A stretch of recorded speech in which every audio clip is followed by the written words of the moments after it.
fuck you guys. I'm just gonna take the piss out of you.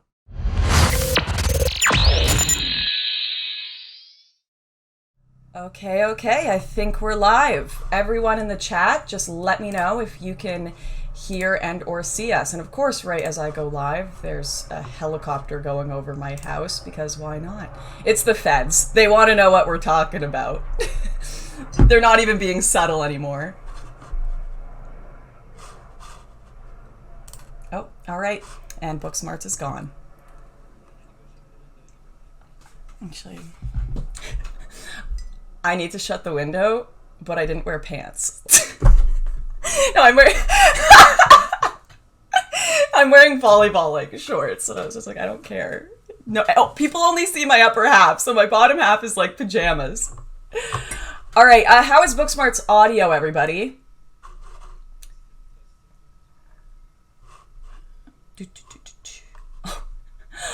Oh, they can't hear you at all. That's great. Yeah, no, they haven't been able to hear you the whole time. Always takes me a minute. Can you hear him now? Testing, 1, 2, 3. We good? No one came here to listen to him anyways. I'll just talk and, you can just see his face there with his mouth moving. Yes, turn him up a bit. All right, cool.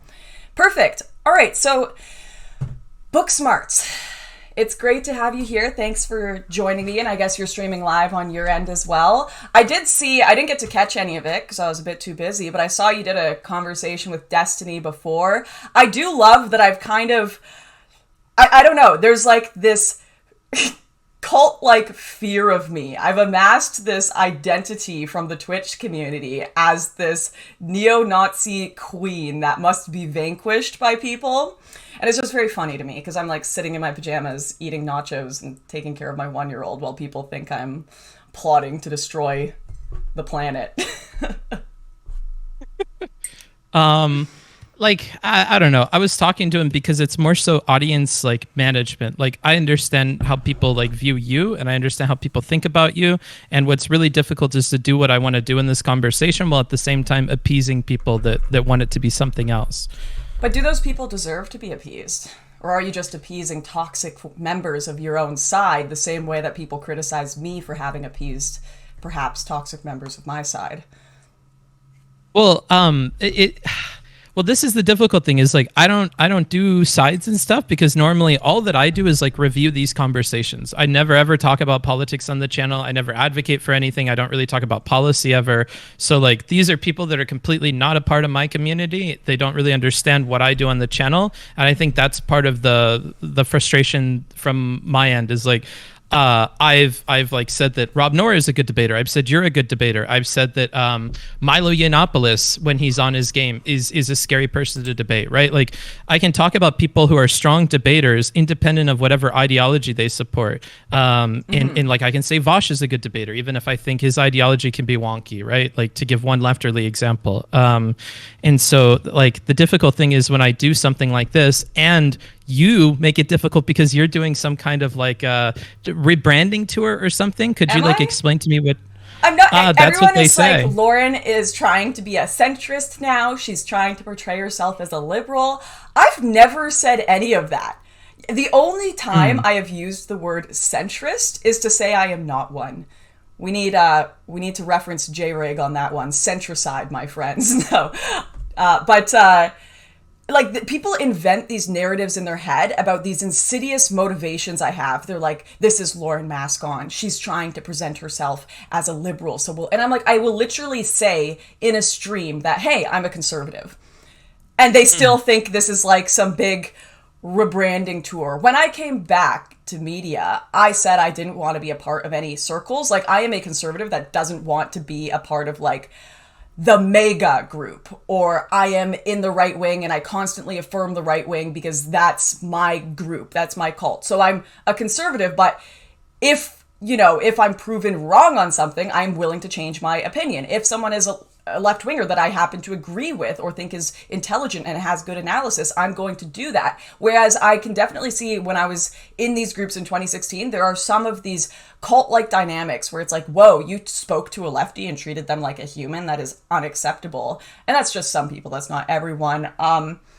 And, everyone would even have these chat groups where people would just post their tweets and they're like, you have to retweet it because we're part of the same group that just repeatedly, share each other's content. And I'm like, no, I don't want to be that. I want to be my own entity with my own ideas. I am conservative. And also in my documentaries, I do not think, and videos, I do not think I have to misrepresent left-wing viewpoints. I don't think I have to make them a comical version of themselves in order for my own viewpoints to prevail. Because if I felt the need to only observe leftist views from a comical perspective and was too scared to engage with them in their steelman mode, then that would probably mean that I was concerned about my own beliefs on a deep level, and I thought there was something flawed about them because I was worried about them being challenged. So in my last documentary, Crossfire, I had a head of the chapter of BLM go in and give his whole spiel, and we steelmanned it in the documentary because I don't think it took away from the general consensus of the documentary at all to portray his opinion accurately. So that's kind of, I want to always ensure, I don't always do this, but I do want to observe and have a dialogue with people on the left and try to understand them best I can. And if I change my views, awesome. If not, awesome. Depends on what's true and what I believe are the best arguments there. Okay. And to get this out of the way is like a direct message, not to you, but more so to the audience. Like the advice that Stephen gave me was to kind of manage the expectations of the audience for this conversation. I don't want to debate you about your positions. You have plenty of things that I think gets you in a lot of trouble that you believe in. You've done things that have gotten you in trouble and that people interpret one way or the other, sometimes overextending in what they're attributing to you, right? Which is something that upsets you a lot. And what I really want to focus on here is getting some foundational understanding of how you're looking at the world, how you're looking at criticism, because criticism is something that follows you like the plague follows the reaper. Tackle some of the stuff that you wanted to change that I saw in your video about coming back. For instance, what you're talking about here with steel manning positions that are maybe contrary to your own perspective or that lie on the other side of the aisle from what you would normally cover. So to start on that, if you were to steelman some of these positions of the people who are criticizing you, if you were to steelman or pick some of the best criticisms against you that you've had to confront since coming back to the platform, what are those and how are you tackling them? So you mean the people criticizing me or my content or just a general level? So you mean the people that say I shoot migrants with flares and stuff? These people? Or obviously you don't agree with those people. Yeah. So I'm saying you had to have looked at this huge body of critical people and there has to be some hint of truth that you've seen here and there where you've made corrections in your content, in your approach, in your view of yourself. And I'm trying to see, have you seen those things? And if so, where are they and how are you addressing them? Okay, so I did have a conversation with Destiny about this where I was talking to him about how it's really difficult for me to analyze what from a public perspective they feel I have genuinely done wrong. Because I do want to understand, if someone criticizes me, especially if there's someone close to me, I really want to understand, what have I done wrong here? How can I do better? And that is less important to me in a public sphere because they don't know my actual opinions. They don't know me as an individual person, but I'm still a public figure, so I do care. But when I go to that sphere to try to say, all right, I'm here, let's see what you have to say to me, let's see what you have to criticize, oftentimes they are wildly exaggerated claims, things that I know are not true. So I immediately have to toss that aside and be like, okay, that person's criticism of me is just not based on reality. And other times I'll have people on my own side that are like, she can do no wrong. And so I'm in this terrible situation where when it comes to the public's perception of me, it's really difficult to analyze how I can accurately work on myself in the public sphere, because there's on a personal level, I have leftist friends that will criticize me, that know me well, that I can take back good feedback. But on the public square, I don't even know how to address it. So one of the people in response to your tweet that you were talking to me said, this woman inspired a mass shooter, blah, blah, blah, blah, blah. So I replied to him with a long form video I made addressing that claim, showing it was false. And he just replies, I don't give a fuck, Nazi, right? And I'm like, I literally do not know how to engage with your criticism because I don't think people that want an apology from me, I don't think people who want me to change or whatever even know what I've done or what I think or what they want me to apologize for, because oftentimes they're asking me to apologize for things I've never done. So I'm like, you got this is, and even if I did, I don't think they would care because I think it's a political game to them. I don't think it's about me genuinely. I don't think it's about the political discourse or getting to truth. I think a lot of that is a political game. Now, you asked me to steelman it, so I'll try my best to steelman it here. I think a lot of these people do trust mainstream media sources. I think a lot of these people will read content or quotes from me that have been taken out of context, in my opinion, and will say, this is what Lauren feels. If you go to my Wikipedia page, it says I'm a white supremacist in the first paragraph. It says I'm alt-right. It says I tried to stop migrant boats. Like, dude, you read that stuff and it's like, well, Lauren, this is who you are. Or they look at Lauren associated with these groups that have white identitarian beliefs. Lauren associated with these figures that have said far-right things. And they would say, Lauren, this must clearly be your beliefs. This must clearly be your approach to politics. And for me, like, they can assert that and I can reply, no, that's not my beliefs. I don't want to kill all brown people. I don't want zero immigration. Sure, we can talk about why or how I associated with certain groups, but that's a different conversation to you asserting what I believe personally when you don't know it. So that's the difficulty there. So a lot of difficulties, but not a single thing that you could see that anybody said that like you were like, oh yeah, maybe I fucked up there. Okay, no. Let's think about that.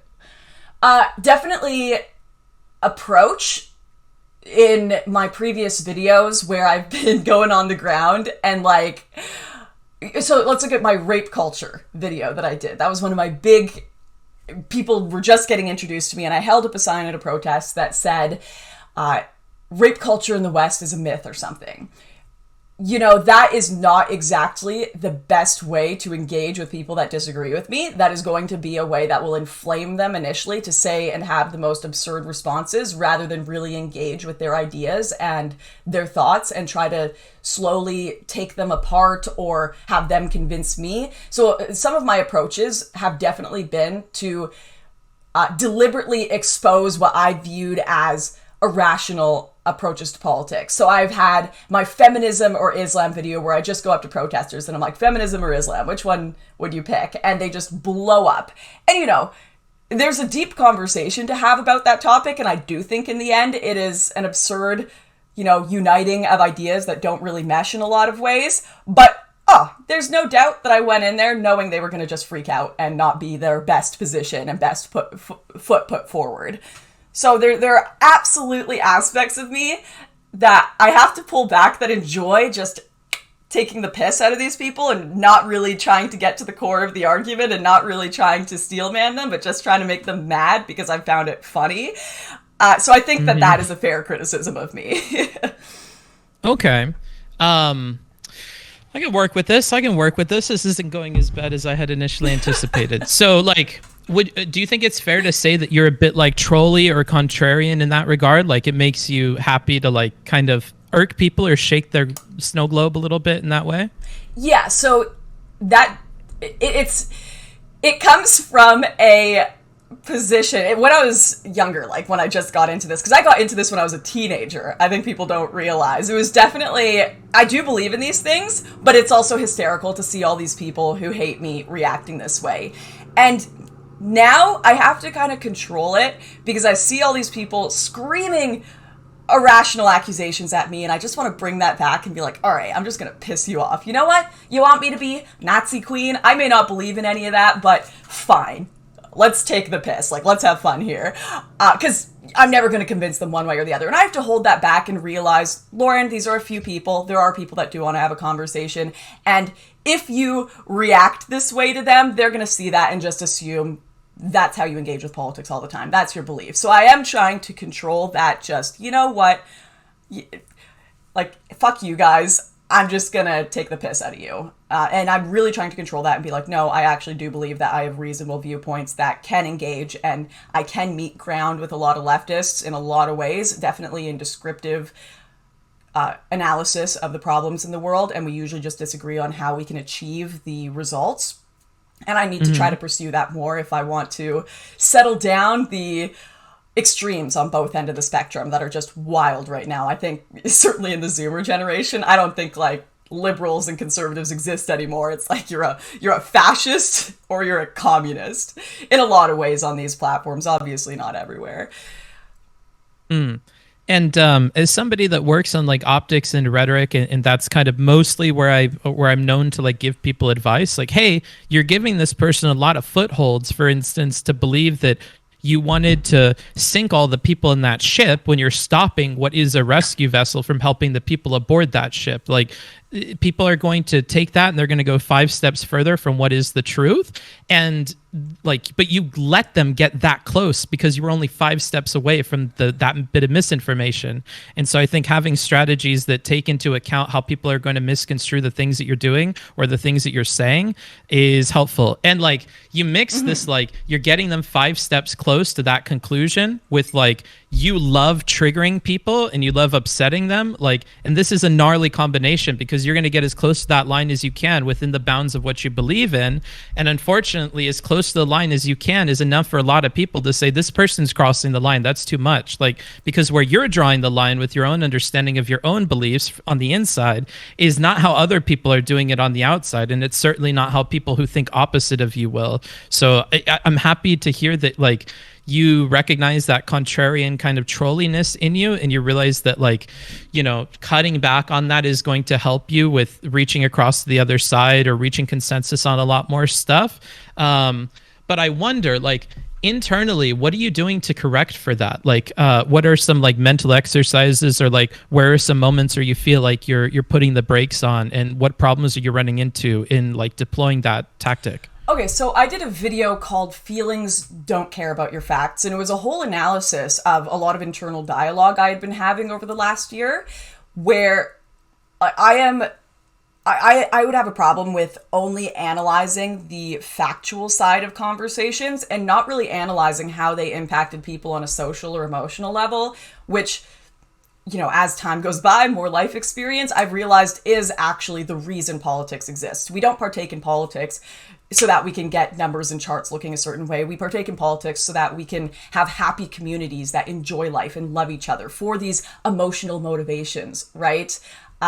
So facts are just something that help us achieve emotional ends. We want happiness, we want love, we want goodness.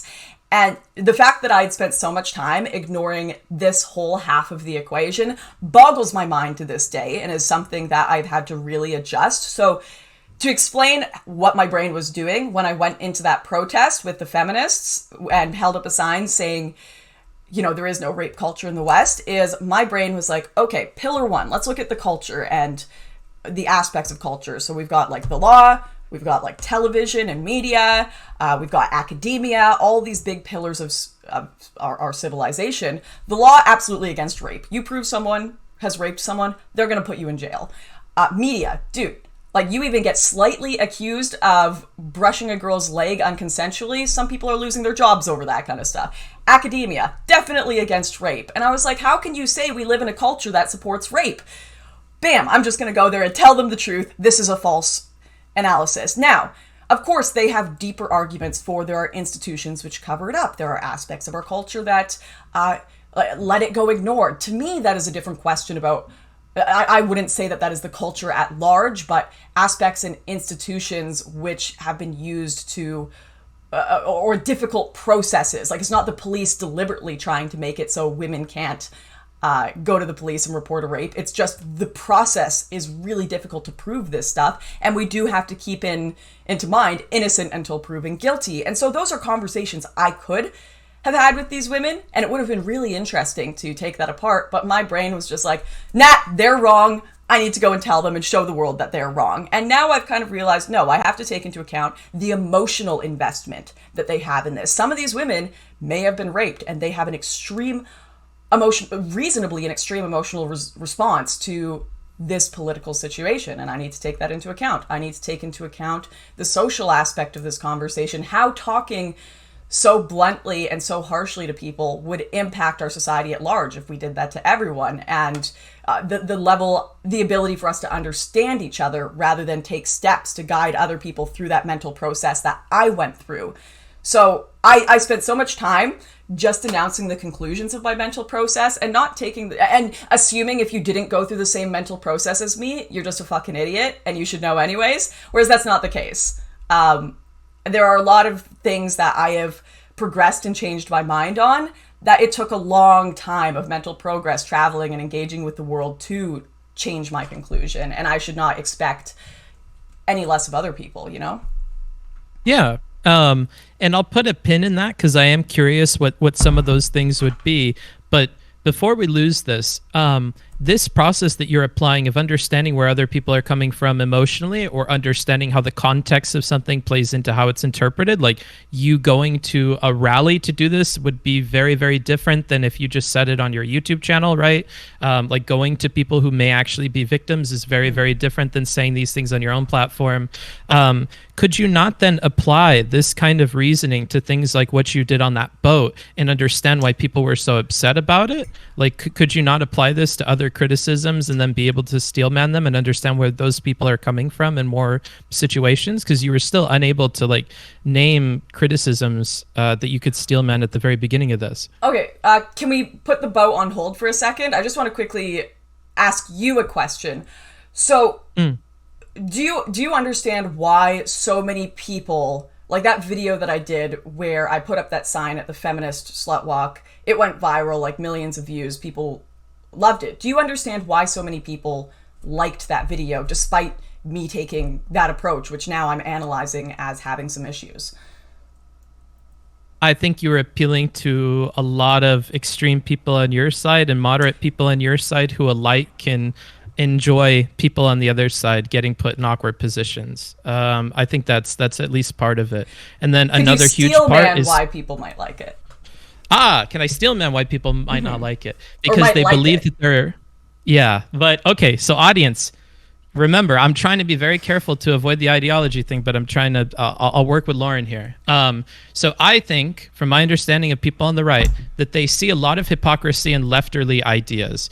And they see a lot of places where you're turning a blind eye to certain parts of a culture or a policy that you're advocating, and you're not seeing how like there's overlap in some of the things that you want to accomplish and how those things are contradicted by other things you're trying to defend. So if you're talking about feminism and Islam, if you have a very extreme version in your mind of what Islam is, and you think that some of the central tenets of that religion are quite anti-feminist in their application in places where Islam takes over, like maybe right now in Afghanistan, then you can start to wonder why leftists promote Islam if that's going against right?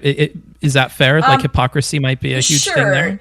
The video I was referring to was the one before I did the feminism versus Islam. I did a few of these slut walk ones, but could you, there are a lot of young men, and myself as well, in university settings that are constantly being told, like, you need to learn not to rape women. And you know what? Maybe there are some absolute morons who do need to hear that message, and that's unfortunate. But for the most part, most men know rape is wrong. For the most part, most men know that our culture is, they know that our culture is against rape and they don't want to rape. I think that is most men. Do I think there is a subsection of really bad people that unfortunately usually abuse a large amount of women?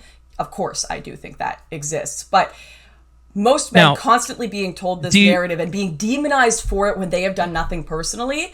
I think seeing a woman reject that, I have to pause you because like it's not just that like we're looking at like, oh well, of course there's some subsect of men that are evil that don't know rape is wrong, and most men know that rape is wrong. I think that like you're not steelmanning what people want out of this. It's not that they want to tell men that rape is wrong. It's that they want men to understand a broader a broader definition of rape, a broader definition of sexual harassment, to realize that some of the things that they may think is not impactful at all, or might not constitute sexual harassment, might not constitute rape, do, and that you need to be more careful about looking out for situations where you might be engaging that behavior, or other people might engage in that behavior that you have kind of subconsciously normalized. Like, I think that is the most Steelman-y way of putting that. I don't think it's like they want people to understand rape is wrong. Like, I feel like that's a real shallow way of putting it. I can accept that. I think that's fair.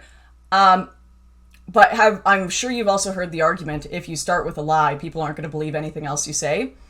So if men living in a culture where every day they are being told rape is wrong, where every institution talks about how rape is bad, where rape is illegal, and if you're proved to have raped someone, you go to jail, and being told we live in a culture that is a pro-rape culture, they're probably not going to listen to anything else you say. Can you see that as a problem? And we can admit that my approach to challenging that was dumb. We can admit that.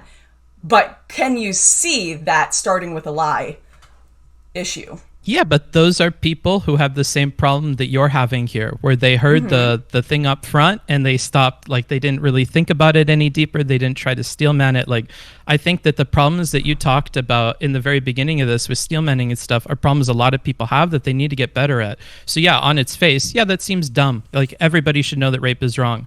But like, that's not what was meant there, as I just explained. And all it would take is listening to people a little bit deeper to understand that part of it. But that's the step that people aren't doing. So while I would agree that, yeah, some people are going to do that, they're going to tune out because they think that's a dumb way of putting it and they already know better. I think that that's a failure on their part right there. And that if they choose to do that. Do we live in a rape culture, in your opinion? Like, does the general Western culture support rape? No, not in my opinion. So how is that people misunderstanding what is being said by these people? Because they're not looking a few steps deeper. They're not trying to be charitable to that side of things. Like, would I listen to the people saying that the people of the West support and endorse rape? Like, no, because that's a bit crazy. But if you listen to the reasonable people that are the ones who are like in academia that are pushing these things, it's more so talking about educating people on how their relationships, how their interactions with women are like flawed. But like, again, I don't want to get into debating you about this stuff. I have to. Right? I think I think you know that there's a problem with that, because if I came out and I said, if I came out and I said black people are all criminals, and then you were like, but Lauren, that's simply not true. And I said, well, you're not thinking about the deeper argument being made here. Like, there's a lot of data that shows there's criminality among blacks, blah, blah, blah. You need to think of it. No, if the first statement that you're talking about is a statement that you have to reject logically because it doesn't add up with what is going on in reality, then why are you trying to defend that? Well, you need to think of the context, when it's clear that my question is about that statement directly. I'm sure there's lots of conversation to have beyond that. You're going to push me into a place where I'm not going to look optically or rhetorically good, but you picked the wrong one with that, because I'm actually somebody that's of the belief. I'm not trying to. Well, like, you're pushing me to a place where I think most people generally concede to you, but I wouldn't. I think that when people are saying things like that, and there's a large group of them, that you have to listen to where that's coming from. You have to dig deeper into that. Then you need to work at that level with those people to pull them out of it, or to like understand enough to maybe like go, oh, okay, you don't mean what you just said in a single sentence. You mean like subpoint A and B and C, and subpoints B and C are things that I think can be addressed or explained to you in a way to where you won't say it in this like abbreviated way, right? I don't disagree or you won't with turn you, people though. off. I don't disagree with you, though. I know you don't. So I'm just saying, like, my answer to that is probably not what you're going to expect. I do think that you need to dig deeper into that with that statement, the same way you would with the rape statement. I apply that equally to both sides of things. If a leftist freaked out that someone said all black people are criminals, you would say, listen, you need to give them a chance, and you need to actually try to understand their beliefs and dig deeper. That would be your response? That's what it is when I'm on stream. Yeah, like, you have to dig deeper into that. Like, especially if you're in a debate with somebody in particular, which is normally the context where I have this, you have to try to understand what's going on with that if you want to change their mind at all, because that's generally part of your purpose in the debate. Or you want to kind of change the mind of the people that are that kind of agree with that statement from that person, right? And in either case, you need to understand that better. Okay, but would you agree in that the context of debates, for sure. would you agree that there's a difference between digging deeper and trying to understand and accepting the statement they've made? Because I think you can do both. I think I can, well, I'll admit I did not do it in that rape culture video I did, but I think you can balance both. You can say, I reject your analysis, I reject that we live in a rape culture, I reject that all black people are criminals, and I want to make that known and why. But also, I'm sure there are reasons you came to these conclusions, and let's analyze that. Let's talk about the actual data you're looking at. Let's talk about the reasons. Can you not have both there? You can, yeah. That would be what I would advocate for. Okay, well then we agree. Absolutely on that. Awesome. And in the future, I may do an X that I don't want to get into too much of a back and forth with you because again, I'm already taking a super huge optical hit talking to you, and my focus is not necessarily on. Do you know how crazy that sounds? Just sorry. I don't think it's crazy, Lauren. You've done some crazy shit. You've made some dumb fucking videos. It's true. What you are saying is true, that it's optically bad to talk to me.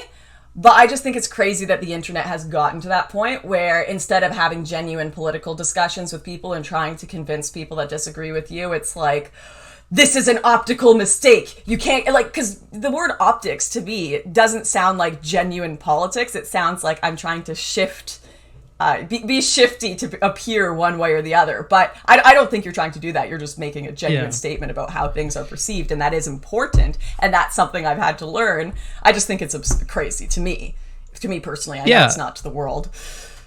It sucks if you always want to be a straight shooter, or even worse, if you want to play around with the ideas and be playful with them and whatever. I can understand that, because I used to be in a similar position to you where I thought, I'm just going to be honest, I'm going to shoot you straight. And if you're going to be dumb, I'm going to be dumb right back to you. But it just really doesn't help, as you mentioned, to communicate with people or to come to some understanding, or hell, to move them over to your side. And that's why I came onto the platform in the first place, is I think that a lot of people could have better conversations if they just considered the other side a little bit more, or worded something a little bit better. And I think that rather than demonize optics or the need for improved rhetoric, I think that you just need to realize what your goal is. And if your goal is to talk to people and convince them or have a good conversation, then that's a necessary part of that, is making whatever you're saying palatable to the person across the table. And that's going to change depending on who it is. If you're talking to a clone of yourself, you can make whatever yikesy jokes you want, right? Because the clone of you knows what you mean by it. True. But we're rarely ever talking to a clone of us. And so there's always some level of wrapping it up in a way that's meant for that person, or in a way that they'll understand it, because the whole point is for them to understand it. And if we're not careful to the palate of who we're serving food to, then why are we serving food to them in the first place? What is the purpose of cooking the food? It's for them to enjoy it. So you got to cook it the way that they want it, right? No, I think that's a really good point. Really good point. And that's something that I've been working on. It's a long process, trust me. What is it, when Paul in the Bible became a Christian, it took him 13 years of disappearing to reevaluate his life. It takes a long time to work on these things that are so integral to us. I'm just going to be a straight shooter versus what is the actual objective here? Is the objective for them to understand, or is the objective to get good video content? And it's a hard balance in this world in media. It sucks because there's absolutely so many external pressures to push for not to have understanding. Yeah. And kind of speaking to objectives, when you made this return video, was any part of your objective to get the people that are criticizing you to understand you better, or to buy into this new and improved approach? Because I would have to imagine that you did, right? Of course, yeah. And you know what? That's also part of the reason I came to Twitch, because I love that I have supporters that love my perspectives on the world, but guys, my content, you've seen it all. You've seen, I can't watch conservative content anymore because I can literally complete their sentences in my head. I only watch left-wing content now because I know all the conservative arguments, and so do you guys and my conservative followers. It feels good to know that you're not alone in the world, absolutely, but my content now is in the large part for leftists because I want to talk to them. I want to bridge that divide. And it's something that I constantly have an internal struggle with. I live in the tension there, as in I see how leftists respond, and it's so insane sometimes, so vile. I'm not even going to watch your explanation. And I just am you know what? I'm just going to leave it. You can sink in the boat. I don't care anymore. No, and then I'm like, no. That is not why you're doing this. You need to talk to these people. They're human beings too. You want to treat them the way you want to be treated. They've got good observations of the world in some cases. In fact, they acknowledge a lot of the same problems you do. And you got to go through those logical steps with them. And I'm working on that. But, I'm a human being. Like, if you expect me not to be flawed, and if people expect me not to mess up in that regard, in my goals and objectives, like, you're kidding yourself. Yeah, and I'll take this opportunity to speak to the audience a little bit that are listening on my side that I'm concerned with. Like, I don't trust that, like, you're going to be good at this. Like, I know you're going to be bad at it because you spent a lot of time being a contrarian ever since you were a little girl, and in, like, saying yikesy shit and in being a freaking troll. And unfortunately, there are consequences to that people feel or people perceive, where, like, some of your takes on immigration in the past are things that are going to, like, hurt immigrants, or they're going to encourage people in other countries to support policies that are going to hurt these people. And so I think they have reason to be upset that you were talking about really serious issues and being contrarian and being yikesy and being jokey about them, because the people that are privy to that side of things that are hooking onto them and then implementing policy are like legitimately hurting people. And so, like, I'm happy to hear that you're doing this, but, like, me and whoever else, like, looked at your other stuff, it's going to take a while for us to believe in that. And I think part of that is going to be, like, being better optically and demonstrating this. So if that's ever something that you're open to, like, input on, I review videos all the time. So if you want me to review some... Have you watched, because I find a lot of people who have a problem with me, and I get this is just a problem with the internet in general, and I do it too. They'll watch a single video or interview I did 6 years ago and be like, that is Lauren now. And of course, they can't see in one, they'll watch that video and then they'll watch me now and be like, this is the same person. And they can't reasonably see the 6 years of growth, education, travel, all these things that went between there. Am I lagging, guys? I'm lagging on my end. Yeah. What is going on here? Uno momento. No worries. Oh, my whole computer is lagging. Hello. It's actually not even my internet. It's my whole computer. Oh, I think we're back. Okay. I was just running out of battery. Like I don't like to keep my laptop battery plugged in because it tends to damage the battery. I saw that on WikiHow to make your computer work better. All right. So what was I saying? All right, I was talking about they don't see the 6 years of growth. So let me ask you, like, have you seen my most recent content that I did right before I took a break on immigration? No, right. I don't think so. And, what was the title? And that, like, changing my mind on immigration. I did that 3 years ago, that title. And I'll tell you right now, 99% of the people criticizing me haven't seen that video either. Whose fault do you think that is as, like, a promoter of the content and stuff? I put it up. I shared it on everything. I mention it when people bring up immigration. So is it, that's the question. If I put out two videos, one that I put out 6 years ago where I had a certain perspective, and then I put out another video saying I've changed my mind on this perspective and I've shared it on all my platforms, do you still think I'm at fault for people not seeing that? So I think that the expectation is that you do even more than that, as unfortunate as that is, because it's not that you did, like, one video that was good and one video that was bad. It was that, like, the bulk of your opinions and your content and anywhere you go where you were talking about these things is, like, really, really negative about immigration. So you're setting up this kind, like, you're building a bunch of kindling in a field and you're keeping all this dried grass out there, never cleaning it up. And all it's going to take is one of those kinds of videos and the whole thing goes up because you've set it up to be that way. So I think the only way that you can... It's because you don't know me well enough. You don't. And you haven't watched my content enough. So you just don't know. And someone in the chat just made a point. They were like, it's not her fault if they refuse to watch it. And it genuinely is a problem of refusing to watch in many cases. I know because I deal with this every day. Someone making an accusation of me, I send them the link to the video, and every time it's useless. I'll even DM these people sometimes and be like, here, watch this, please. And they tell me, fuck off. So you want to know what I spent the most money on? And I don't really make money on my documentaries. They tend to be a black hole of throwing money into. The most amount of I money actually want to go back to that. Do you really not think that like the body of your content was creating an environment where all it took was really one yikers thing for people to put the pieces together and to think negatively of you? Do you not think there's any merit in considering that? I mean, like, you'd have to point to specific videos. I don't think you could say all of your videos are yikes when I have videos that are, like, talking about, I have videos just talking about basic relationships of how to make girlfriends, So you'd have to talk about specific videos, because when you make it... Your ones on immigrants or migration. When you propose it in that way... I'm sorry, I'm just not going to be able to disavow everything I've ever said in the past. You'd have to give me specific points that I would have to go through. And I hate it when people propose it that way. Like, are you going to disavow your whole past? Because I can't do that, because I know it's a complex layer.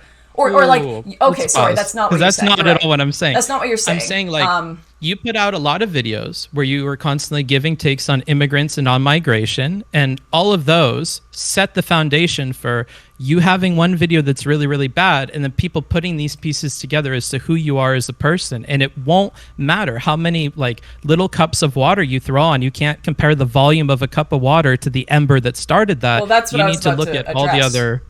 That's what okay, I was like in the middle of that when I was saying the project that I've spent the most money on out of anything I've ever done, and the most time on, risked my life on, genuinely almost spent 5 years in Turkish prison making it, was my documentary Borderless on immigration, of which the conclusion is that immigrants are a victim of a horrible, corrupt system, and of which I lost a ton of alt-right subscribers who told me I cucked out for immigrants, when my conclusion was actually that there are a lot of Europeans, whether they be ethnic Europeans or not, people who live in Europe, that have suffered as a result of mass immigration, as well as immigrants, and particularly illegal migrants, that are suffering as a result of illegal trafficking, getting coaxed into coming to Europe on a false promise by traffickers who are saying they're going to live up the high life, and then they end up sleeping under bridges in France because they didn't go through the proper migration process. They threw out their passports on the advice of traffickers. They can't speak the language. They can't get a job, and their lives are destroyed. I spoke to some of these people who were like, I want nothing more than to go back to my home country because I was sold a lie, and it's horrific. These are human beings. They just want to live. I would probably do the same thing in their circumstances that they did. If I were told, hey, you can go to Europe and you can become a soccer star, you can live in a beautiful house, and Europeans, they just have everything. It was so fucking sad, man. I was in Morocco, and there were a bunch of men that had been living up in the mountains there, like off nothing for some of them years, trying to get on boats over to Spain, and they were telling me about how they were going to become rap stars and soccer players, and I'm like, fuck, these people are going to be living under a bridge when they get there, and they don't know this, and they've sacrificed everything. And I think they're absolutely victims of this system as well.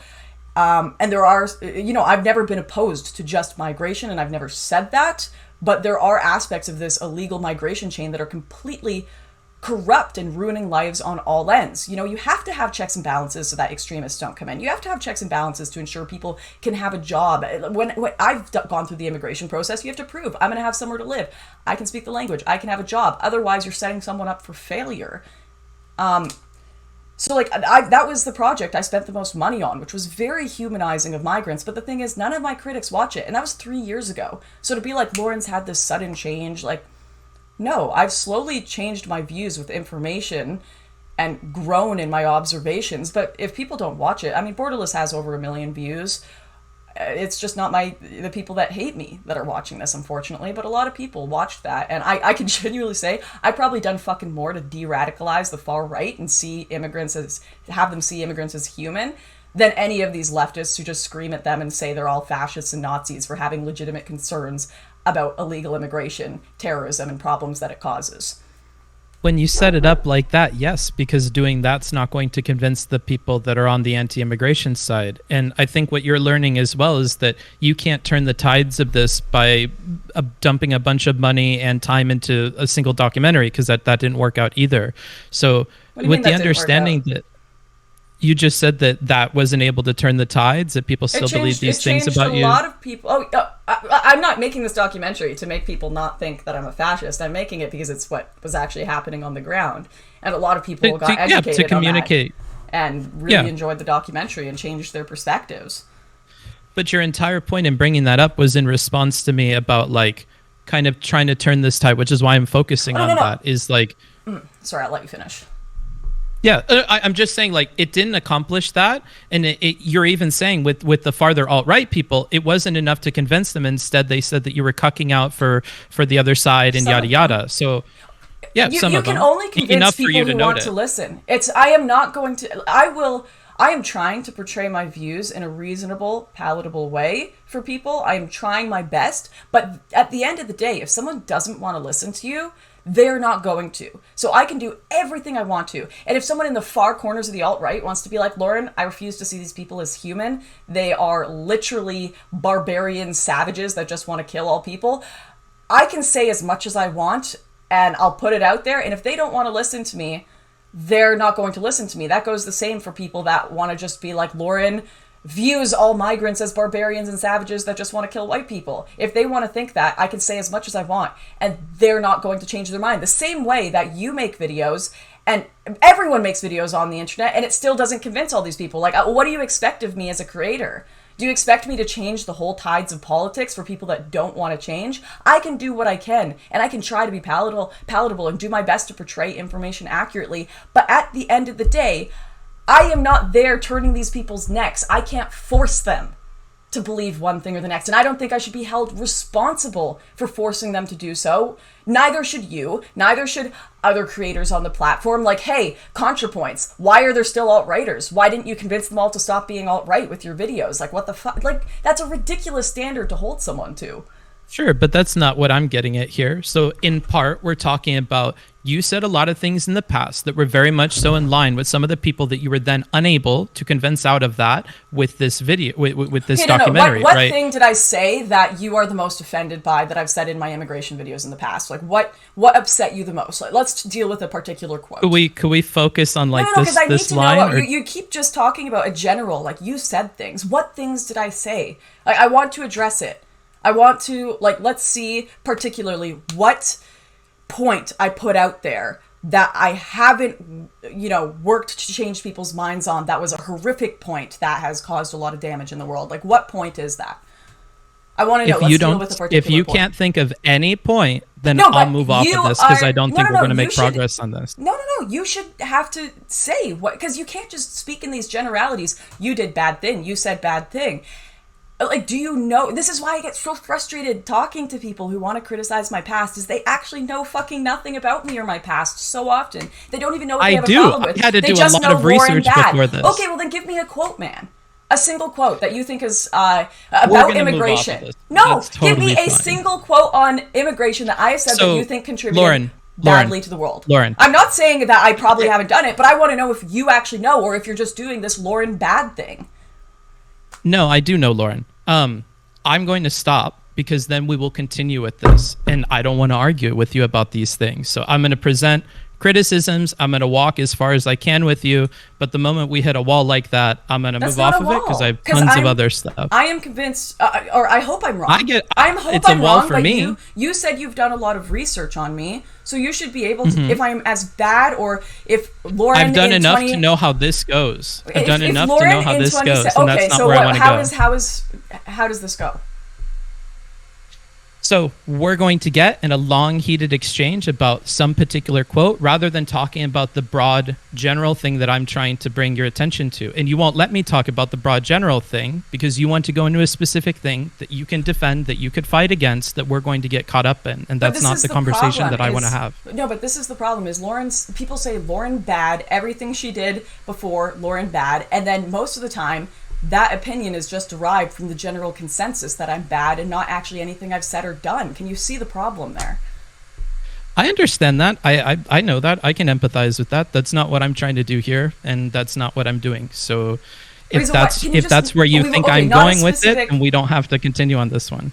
Well, like, people in the audience they're like, okay, like, if she's as bad or was as bad as he's saying, like, he should be able to nail her on a specific horrific point that she said. And, like, can you see how that's really frustrating for me? Because I don't want to just accept the premise that Lauren bad for the past 6 years, when I know there are completely reasonable analyses negative things about immigration.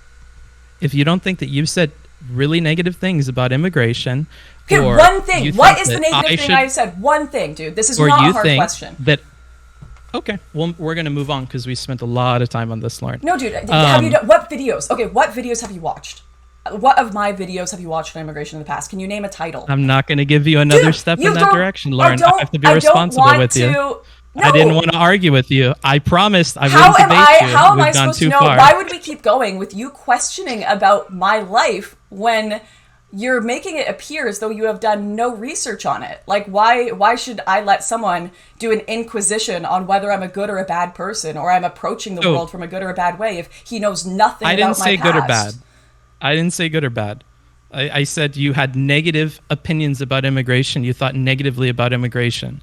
So Okay, what negative things have I said about immigration? Hold on. Because you're already starting on a false premise. Lauren, now you're looping. So, Lauren, I have a whole section of this where I have a ton of quotes from 2 of your videos. So Okay. if you want to have a conversation where we only work off of quotes, I think this would be a better one to have. So like, I'm trying to be empathetic here. Like if you want that kind of thing, I have that prep. So we could go to that if you want.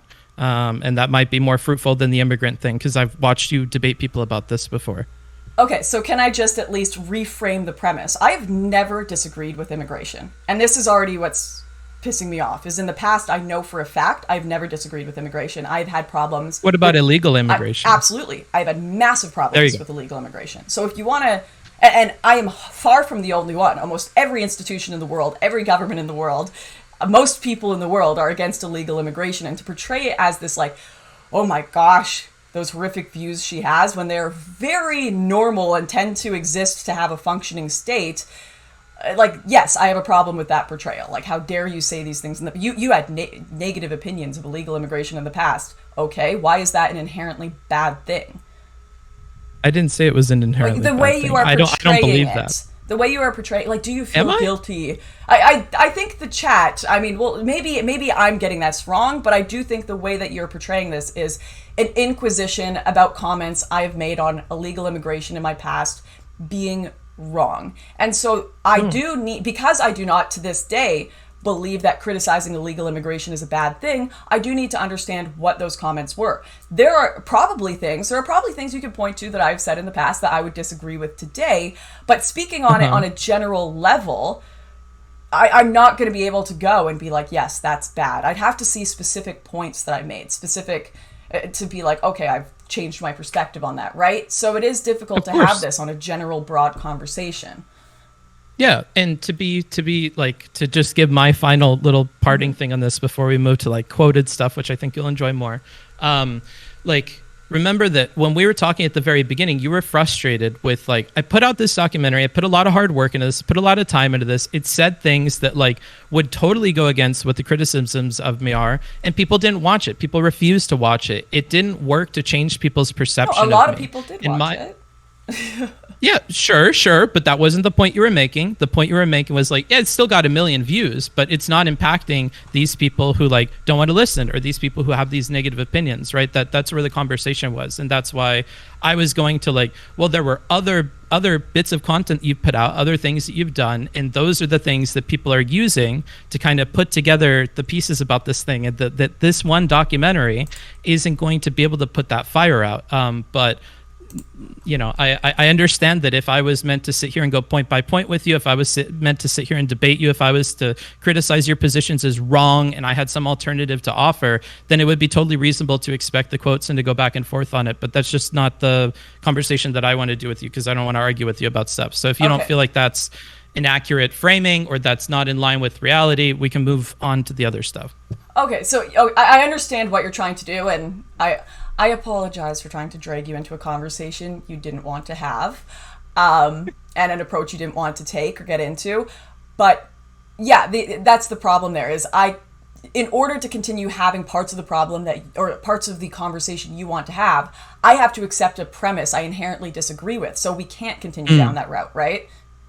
Yeah, so, and that was something Stephen mentioned to me. Like, oftentimes it's difficult for you to accept or process the criticisms that are levied against you because people aren't able to provide quotes to you or specific things to you. And where they're starting from is something that is like completely off. Like, you're never going to be able to agree to it because it's something that's not true. It's not supported by facts. And this gets back to something we talked at the very beginning. In some advice I would have is like, you often have to like be the bigger person and steel man that. As shitty as that sounds, some of these people don't deserve it, but others might, where you have to like look deeper into that, be critical of it, of like your own first like impression of it, and look deeper as to like, where is this coming from? What quotes could Booksmarts have been talking about here, or what videos could Booksmarts be referring to here? Because if you did that, I'm pretty sure we wouldn't have like had such like a big heated exchange too, because you probably would have realized where I was going with it. But can I address that quickly? I understand as a public figure, that is my responsibility to try to understand people, to try to listen to people, even if they're being unreasonable. But if you do consider that from a slightly different perspective, you have to steel man the gaslighting about you. You know, that would be the most insane advice to give someone in an abusive relationship, for example. You know, their partner is telling them they're evil, they're a piece of shit, and the therapist is like, listen, you have to steel man that. Think about where you could be a piece of shit. Think about where you, you know, think about where you cheated when they didn't cheat. Like, could you have possibly cheated on your partner? They keep telling you cheated on them. I know you didn't, but could you steel man? Like, that's insanity driving for someone, especially when they deal with it 24/7. And I've seen this happen with Destiny. And you have to understand, it's a very human reaction. This is why he just gets pissed off. He's like, these fucking people, they're just like, you guys act like idiots. You know, they call him names, they call him racist, when he's so obviously done so much to combat the far right. Like, one of our biggest debates is him. Quite frankly, he won that debate on immigration with me, right? And he still gets these accusations. And at what point does a creator have to accept the gaslighting for the sake of making the piece? And at what point are they allowed to have a human reaction and be like, a human and a rational reaction and be like, no, no. So we like, I promise this will be the last thing, because we will keep going back and forth for forever. If somebody's in an abusive relationship, definitely that's not the advice to them, right? If they have somebody in the relationship who is gaslighting them, most certainly not the advice for them. But like you mentioned at the very beginning, if you're a public figure, unfortunately, this is the advice. It is the world we live in. And like you and Destiny have both realized, Destiny in I think it was 2020, he said it'll be the year of rhetoric. That's because he in part because he spoke to me, and I told him like, this is a reality that you have to kind of understand. And if you really want to connect with people, it's a hurdle that you have to get over.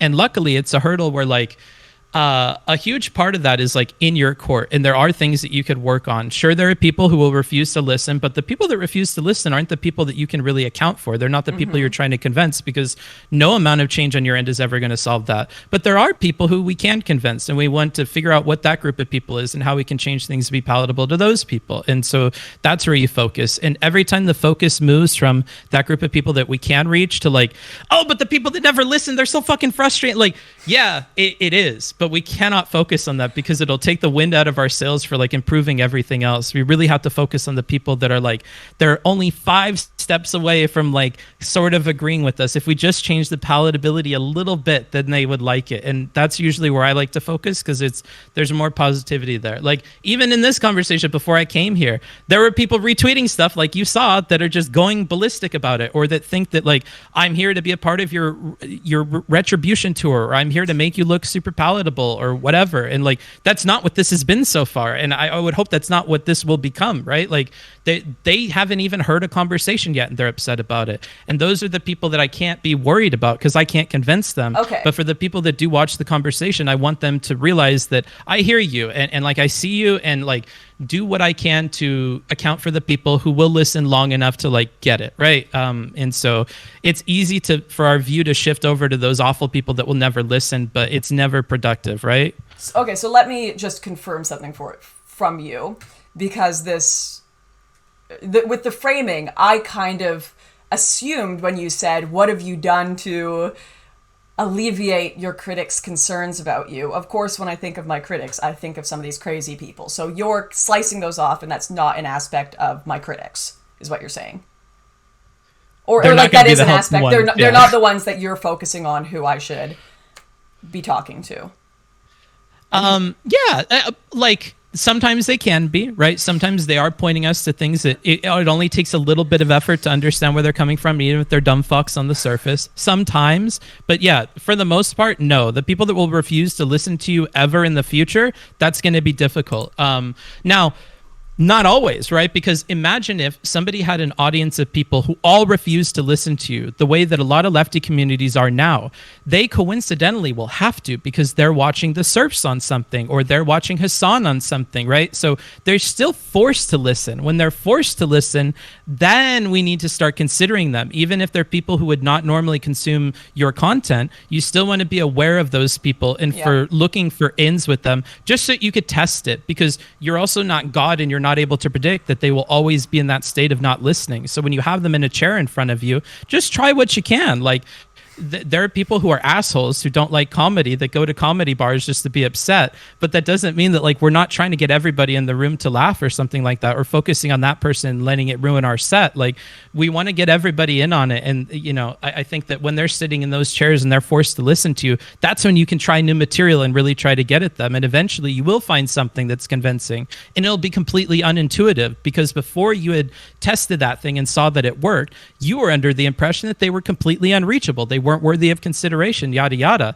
But it may be that you'll have a conversation with serfs or somebody else where you're like, oh, weirdly enough, they really listen to me when I say X, Y, or Z. Like maybe that's how I communicate this to people. That's not what would work on me at all. Well, you know, and to get back to the oh, go ahead. No, I was gonna say, you know what's funny? I've actually thought about this, and I was thinking to myself, because I asked serfs to do a debate in real life, right? And we're both in the same city, it would be great. And I actually reckon if serfs and I sat down for a beer at a bar, we would probably agree on a lot. I've noticed this I know that sounds weird to a lot of my audience, but I've had this happen so many times with far leftists, where once the ego element has been taken out of it, the online posturing element of I have to disagree with you, there has to be that tension, you'll actually find you agree on a lot more than you disagree on. But unfortunately, so much of that ego and online posturing aspect makes you focus on the disagreements rather than on the points that you could find common ground. And it's tough because I do think there's so much social pressure to have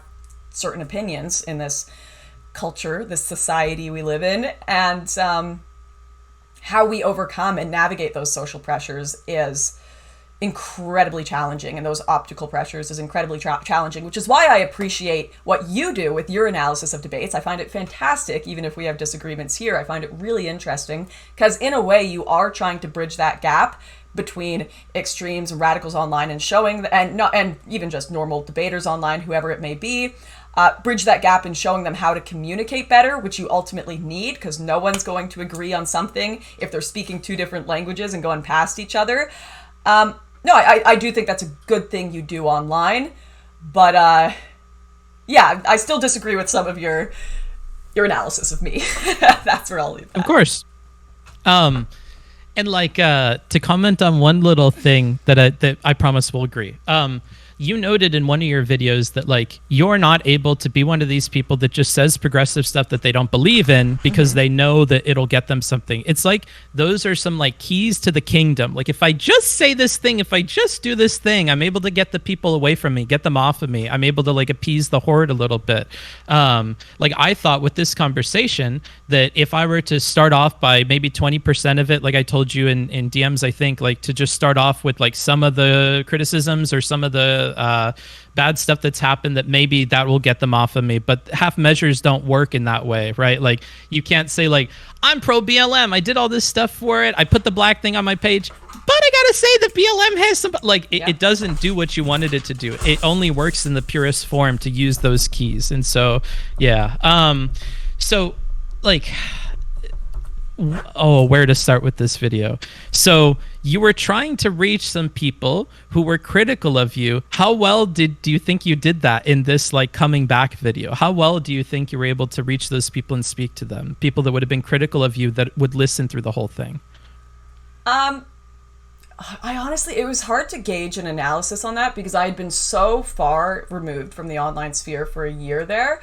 I felt like when I stepped back in, I had stepped into an entirely different world. I was like just flabbergasted by how much the political scene had changed. I do think a lot of people were like, ooh, excited to give me a chance, but they were excited because they thought I had become a leftist and didn't realize that I was still a conservative, just open to hearing other perspectives more and deliberately wanting to hear other perspectives more. Like I say, I really only listen to leftist content anymore because I really want to understand their views. I really do. I'm trying very hard. And if you're someone that's followed me for a long time, you'll see that in my content. But if you aren't someone who's followed me for a long time, I'm still right-wing piece of shit, conservative trash, whatever. And this is what I was thinking when you said half measures. You were like, half measures won't cut it. And I know that. And I also, that's part of the reason that I will never do this big apology tour, because I know that they don't actually want me to apologize for, oh, you did X, Y, Z. They actually want to apologize for me being a conservative. If I come out and I say I apologize for one quote I said in a video, but I still have a lot of problems with illegal immigration, they're going to be like, well, what the F was that apology for? You're still a Nazi, because they inherently believe that is still an extremist view. In a lot of cases. Not everyone. I think there are some people that are more reasonable. That's why I talk to Destiny. I think he's really reasonable, and I really respect his analysis of politics, because it's very truth-based. And a lot of people wonder, they're like, why does he talk to Lauren? Why does he give her a chance? We disagree on a lot. We do, Destiny and I. But I think he is willing to talk to me because he's experienced what I've experienced with so many people lying about him. And it's really difficult to understand that dichotomy, and really difficult to, I think there's a level of understanding there of having so many people lie about you and having to address false claims and not really having to get to a point where you don't give a shit anymore. So I said a lot there. I literally completely forgot the initial point we were talking about. You're totally fine, because we're moving on to the next thing anyways. And like, oh man. So like, remember before how we were talking about how like the people that won't listen, or the people that are like hard stuck, we can't focus on them for our strategy, right? We have to focus on the people that are at least willing to watch the full video, or these reasonable people that you're talking about that are more of like the Destiny-esque approach to things are going to hear you out. I think like, this is another instance of like, when you're talking about those other people, the people criticizing me, it's very easy to characterize them all as the people with the worst aspect of that, where they don't want to listen to you, they're not fucking hearing it, whatever.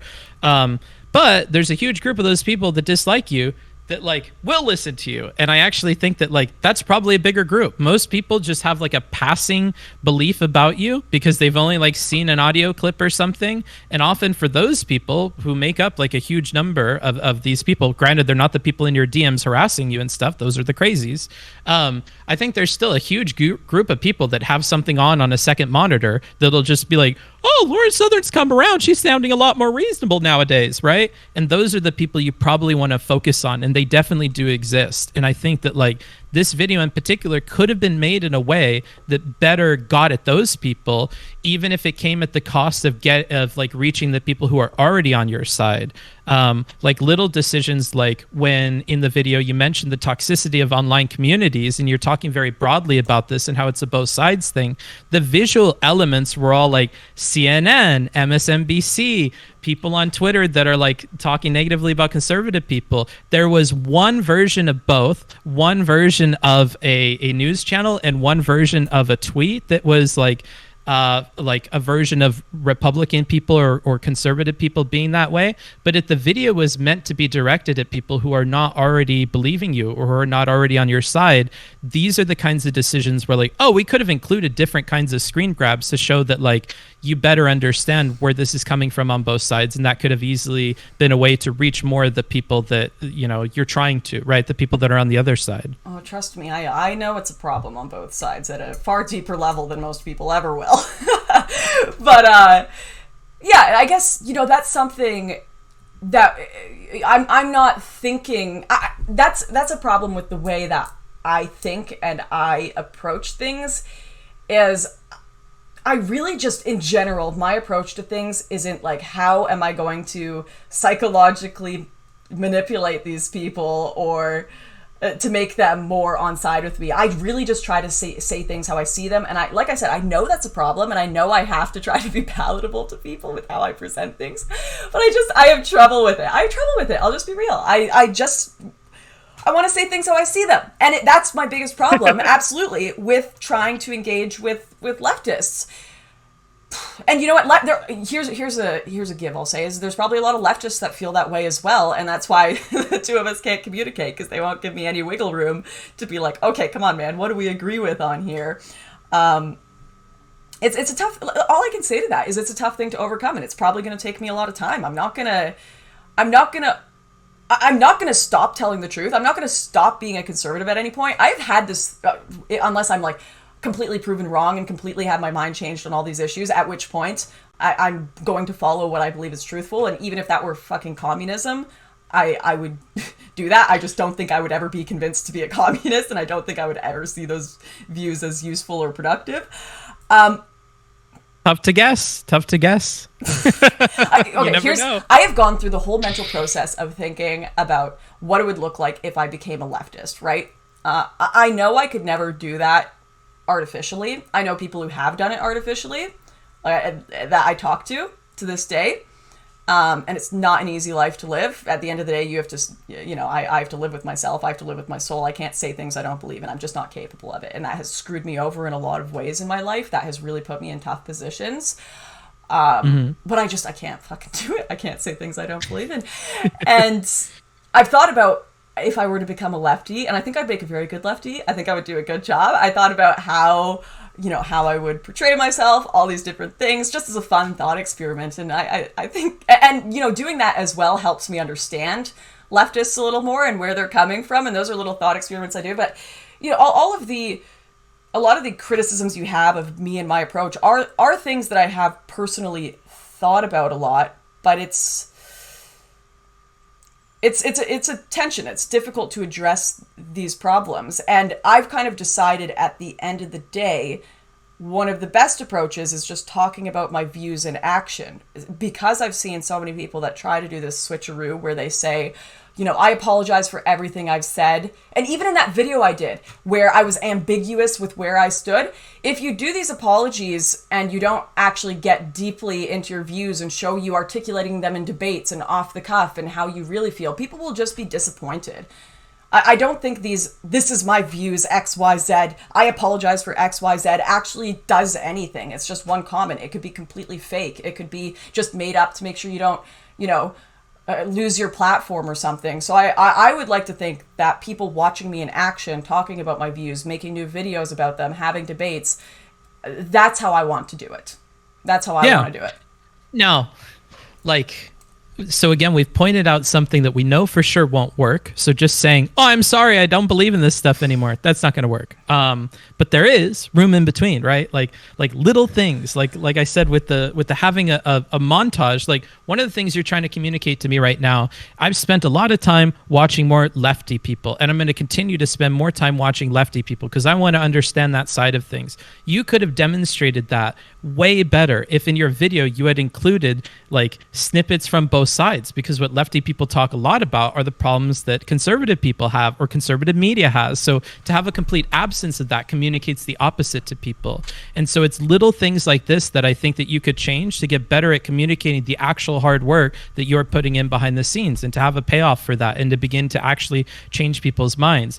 I think focusing on things that are not going to work isn't going to get you there. And you have to focus on like, where has it worked? What are good apology videos? Or like, what are these tours that actually work? Because a lot of people have certainly had that. I think looking at other success stories or looking at other ways that you could get better at communicating to those folks and really having them in mind when you're creating stuff, rather than, I want to say what I want to say, right? Like getting away from that habit of saying what you want to say in exactly the way you want to say it. And like, how can I word this in a way where you're going to understand me? What are the terms that you understand? What are the things that you're sympathetic to? And how can I wrap this up in that to get you to see where I'm coming from? I think that's going to be like the move for you moving forward. And this video presents tons and tons of opportunities like that. This is just one small piece, but like, all throughout here, if you meant to speak to that audience, it almost feels like you're not considering them in that video. And that's why that video, in my opinion, didn't change a lot of the minds of even reasonable people behind the scenes who I know watched the entire thing,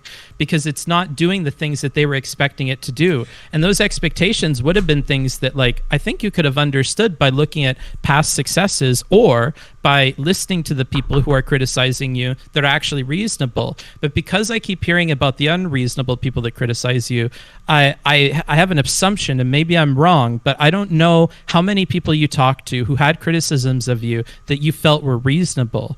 Like, did you do a lot of that before releasing the video? Sorry, let me just think for a second, because there's a lot. I feel like some of the I'm going to address that last question, don't worry. I feel like a lot of the things that you're, or people in general, what you're articulating, people have an issue with me. What they are asking of me is too much.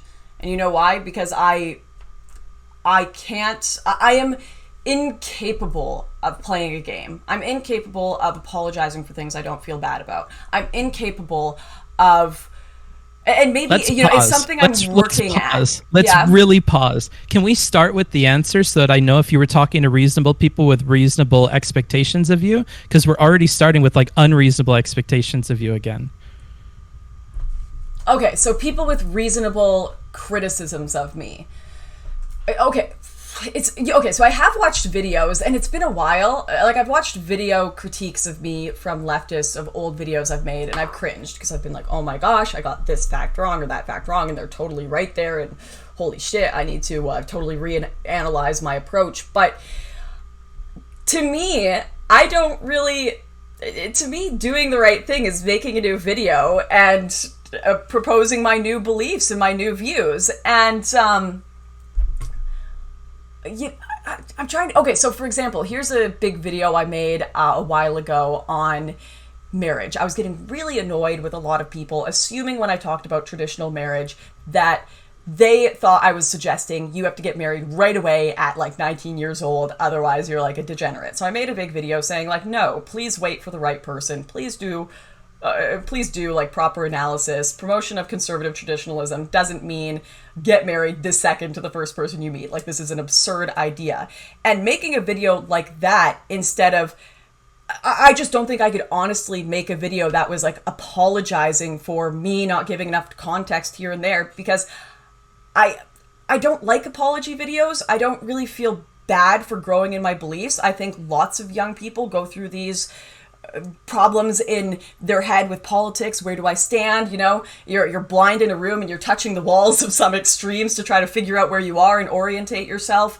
And I don't really think people should have to apologize for that political journey, so long as they... You don't think that, but we're not talking about what you want. Remember what you want. Like I said, I can't do something just for other people. I have to really believe it myself. So what you're asking may be entirely reasonable. It may be the proper approach that I should take, but I have difficulty overcoming. The only difference between me and a lot of people's political journeys is that I had mine in the public eye from when I was a teenager.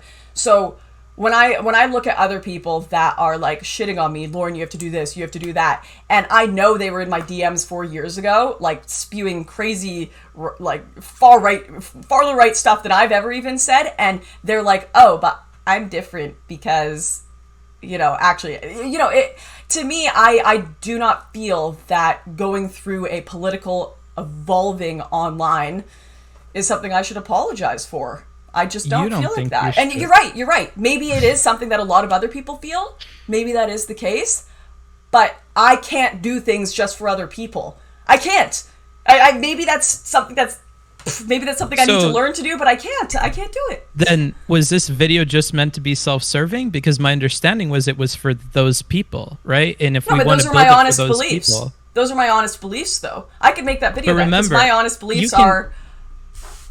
I want to understand. You can give your honest beliefs, and you can make them rhetorically sound for people that they're meant for. Both of these can happen at the same time.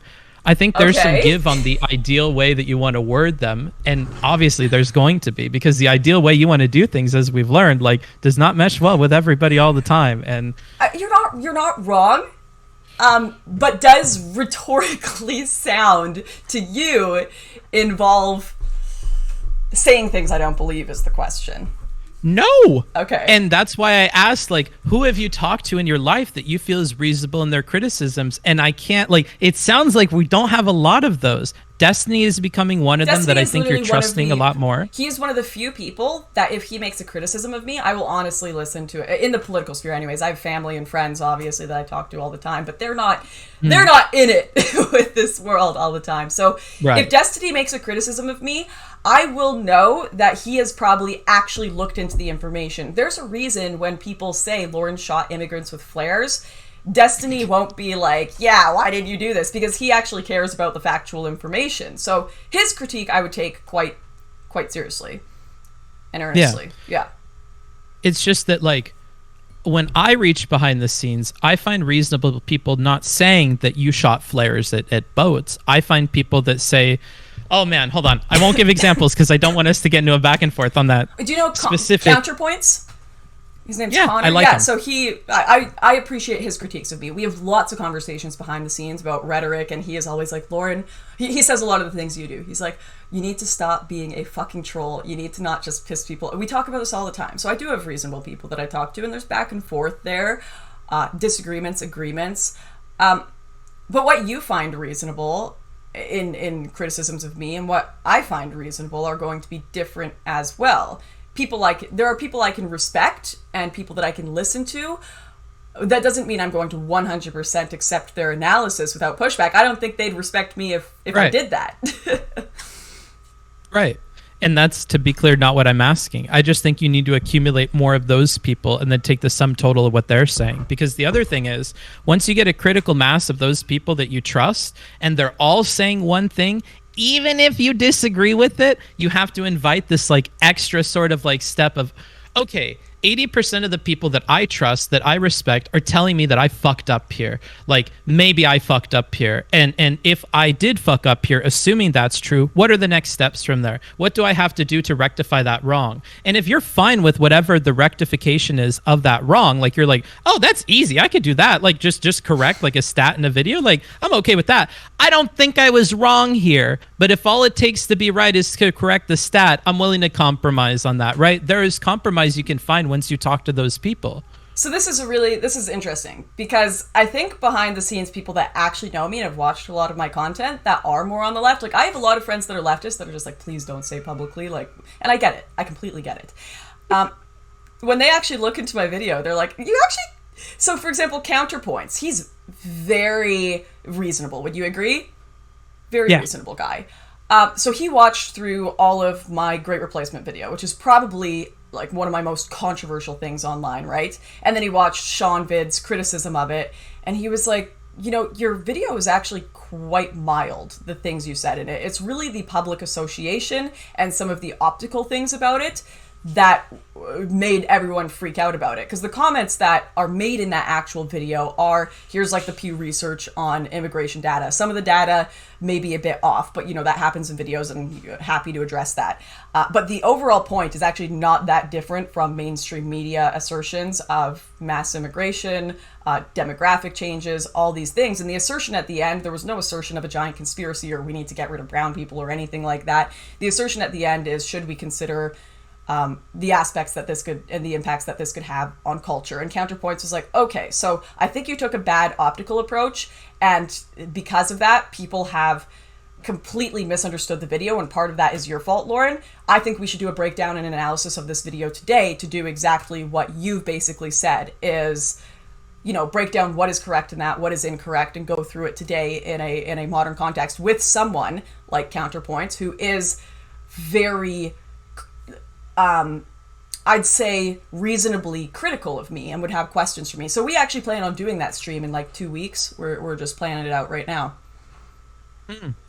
And that's the kind of stuff that I'm talking about. Just look for that. Or like, even better, find somebody who doesn't come away with the same opinion that Connor had, but is still somebody that you respect. Like if somebody else says, yeah, optically it's bad, I would agree with Counterpoints. But at the same time, like for me, listening to you talk about it in hindsight, about how all I did was Google it, search for this. I didn't know that this guy was associated with this and did this. Like, well, that's a huge problem that people would focus on. And I know that you don't care about it, but like other people that I have talked to in the background most certainly do. And it's the same with this boat thing. You're focusing on like the dumbest criticism of it that is obviously false, because that's easy to like, well, of course, they're saying something that didn't happen. That's what people's main criticism is. They're the main one. I know, because I see it every day. And I see it from big creators, not just like random 0 follower crazies, right? I have gotten that criticism from reporters at MSNBC, right? It's not like a small random crazy thing. It's the main criticism, and it's false. So of course, if I don't reactively reject that premise, then I'm going to be spending the whole time arguing on something that's false. I have to reject it before the conversation can continue. You can, but you have to pair that with other stuff. You have to pair that with other concessions that are going to get the people that will listen to you onto your side. So you can say, like, first of all, I want to get this out of the way. I didn't shoot a fucking flare at a boat. Don't say I shot a flare at the boat. You can say X thing that was bad that I did, and I see where you're coming from on that. You can say Y thing that was bad that I did. I do see that. I do see where you're coming from. You can say Z thing that I said that I did, that I did that was bad. I totally agree. But don't say that I fucking shot a flare at a boat, because it's on video. You can see that that's not the truth, and I'm sick of hearing it, right? Like, there's a balance to things. And I think that working towards that balance is going to be rhetorically beneficial for you, and it's going to keep people listening, because they might go, oh, she's not being crazy about it. I mean, she knows that she fucked up in this way and this way and that way, and I definitely think that. And I guess I was wrong. She didn't really shoot flares onto a boat, but she did do these other things, and I don't like those other things. And at least she knows that. I'm going to keep listening, right? And then you keep them hooked, and then you get to, like, work through everything, right? It's give and take. You get to correct misinformation while also, and this is beneficial to you too, like getting people to like confronting the real criticism and people that aren't fucking crazy, right? But in a lot of cases, even the reasonable lefties, their problem with me is something that I'm not going to be able to apologize for, because they think the problem inherently, like, fuck all the context with the boat and shit. They think the problem is that I'm against illegal immigration, and I still am. Like, I don't think those boats should be going through the Mediterranean. I think that people are drowning because of that, and they should probably have a policy similar to Australia, where they're like, no, you go through the proper refugee migrant process. Otherwise, we get increased drownings, illegal trafficking. We don't know who the people coming in are. I can't. People drown if you don't rescue them when they fucking. I don't. No, I don't want to get into this argument with you, Lauren. Well, I really think people should look into the data on that, because there is a pull factor. And this is why Australia put the 0 boats allowed in policy, because their drownings went down to 0 when there was no more pull factor for traffickers. So there is a pull factor there. That we can consider. But there's ways. Yeah. You could have advocated for that, while, like, not stopping the boat that's going to save people from drowning, right? Like, if your thing is you don't want them to drown, it doesn't start. See, that's the problem. These are all complex, because was it a boat that was going to save people? Maritime laws are that if anyone is near a boat that is drowning, any ships out in the Mediterranean, you have to go and save them. NGO or not, you have to go and help them. And then when you follow maritime law, you have to take them to the closest port of safety. So why the Aquarius was under investigation and why it was ultimately shut down and impounded for illegal actions is, first of all, they were under investigation by the Italians for going on the coast and working as a trafficking service, not a rescue service. So instead of bringing them to the closest port in Libya and Morocco, they were accused of bringing them to Spain, which is clearly what was happening, or Spain or Italy.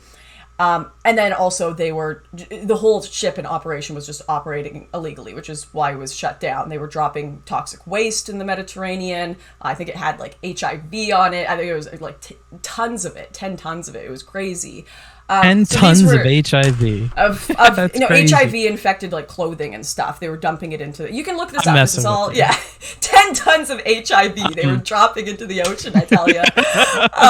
But yeah, so it's like it's a really complex issue that wasn't even okay. So I think that the criticism there, like people could approach it from so you've got these political views. The state is already investigating this boat. It's already taking the process to put into effect an investigation and arrest it for its illegal behavior. Do you partake in vigilante actions then?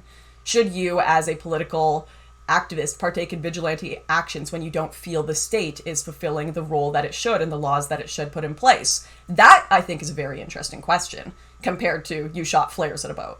Right? One that you tried to debate on that most recent panel that I watched of yours, right, about vigilante justice. But to transition off of this, because again, I don't want to argue with you about the immigration stuff. Can you accept that may be a better framing of the conversation? It's a much better framing, right? But it's not a video of you on a boat stopping people from rescuing, drowning, like the way that it can optically be perceived with the video. Yes. But the way that you're portraying it ignores so much of the context. And the context is important. It is. That's like people want a yes or no answer. Right. And we want to learn how to like not give people those footholds to have those negative perceptions. And one of those would have probably not been to go out on the boat and do it in that way and film it in that way. Right. Like this is what I mean by making optical decisions. Like you can believe in that thing. And I think there's better ways you could advocate for the problems that you're seeing. It's just sometimes you take like a really optically bad strategy and you're going to get in trouble, like Counterpoints was telling you. Right. Do you think that I have a question for you really quick, because and it's not an aggressive question. Okay. I'm very curious, to what degree can people have conviction and not just be like milk toast, trying to appeal to everyone and not allow for any footholds to the other side to accuse them of saying things they don't believe? Like, what is that balance between giving footholds and having conviction? Because, if you have too much conviction, you're probably going to give a lot of footholds to the other side. But then if you have no conviction, then what the fuck are you doing? Right. You find in the space in between and you explore that more and more, and then you compare that with what you get out of it, right? There's being too milquetoast and just like flowery and never saying anything that upsets anybody. Then there's being too fucking harsh and being too fucking honest and doing things that are obviously going to be bad for both you and your cause. And somewhere in betwixt those is where you want to find yourself. But definitely getting away from this side where you've been for a while, that is going to be what you're working on. But I don't think, knowing just what I know about you from this conversation and watching a bunch of your debates, I don't think you're ever going to get to the milquetoast side. So it's probably never worth worrying about. I don't think you're ever going to end up there. Thanks. That's good to know. Yeah. So I think worrying about the other half of moving between like brutal honesty where you're going to get in trouble and like, in the middle where you can make your ideas more palatable, that's where to focus. I don't think you'll ever get that far, to be honest. I've got another question for you then. And this is a big one. So let's say that I take your advice and I'm like, all right, I got to really work to be more palatable. I got to really work to try to, and guys, I am really trying right now, and I'm sorry that really trying is like, what the fuck are you doing, Nazi queen? But this right now I am really trying to try to understand lefties and speak in a way where I'm accurately portraying my beliefs so that they aren't misinterpreted. And that is my responsibility to a degree. It is. And I'm working on that. But let's say that I was so good at employing the tactics you are recommending to be rhetorically effective and get across what I mean effectively to people who disagree with me. Won't they just say I am mask on? Yeah, we see this problem with some creators in this space, one of which can I just name drop? I mean, like, do it. There are definitely creators like I think Vosh is somebody that often gets this criticism word for word, that he has a mask on when he's in conversations with people where he doesn't want to come off bad to an audience that is going to perceive him poorly, right? Like there are definitely creators that hit this point where they're getting dangerous with it and people start to pick up on it, and then they're dishonest and people are not going to listen to them for this reason or that reason. But at the same time, you've suffered the same consequence at the other end. When you're so honest that you trigger the BS meter of somebody, or that you like go past where they can humanly give you compassion and empathy and whatever, you hit these like, litmus tests for them, then they stop listening too. So you hit the same problem on both the ends. But because we're way closer to this end, I think we just have to worry about getting that middle ground. And I don't think you'll overextend and go the other way. And if you do, people will tell you. And then all of a sudden, the crazies that just disregard everything that you say, they're striking a different tune. It's not your beliefs. It's like a lack of truth in your beliefs. It's like, you know what? This lady just says whatever just to like get past people. I don't fucking like that, right? And you'll start to pick up on that. And that's why I think even listening to the crazy people can be helpful. Do the crazy people hate me because I'm being too fucking honest and brutal in my ideas and I'm not being compassionate? Or do the crazy people hate me because they can never trust anything I say because they think that I mask on all the time and that I'm not like being truthful? And like in both these cases, they can start to point you in the direction of where you need to move. Like, I need to start being more truthful. I guess that means taking positions that are going to be like optically not sound for me, right? Like bite the bullet, be wrong, stuff like that. The solutions are totally different for somebody over there. And yeah, so I think those are problems that are similar on both sides of that. Okay. All right. Does that answer? That's fair. You got yeah, I don't think you were asserting this, but will the crazies hate me on one side or the other? Obviously, I don't think we should allow the crazies to dictate where we are and what we believe and what we perceive. But yeah, I think living in the tension is absolutely something that I believe we need to do in most aspects of our life. There's never going to be this yes or no, black and white answer, and a lot of people want that, but sucks to suck, that just isn't there. Was there any other, we've got about 25 minutes left of the conversation. Is there any other big things that you wanted to hit on or chat about? Or grill me on? I feel like I'm in trouble at the principal's office, and I'm like, ooh. Can I just write lines? Everybody that gets in... White people bad. I'll write 10,000 pages. When I talk with people, it's often like that because I do the rhetorical stuff, and I'm like, "You can do better," and like, "I believe in you," and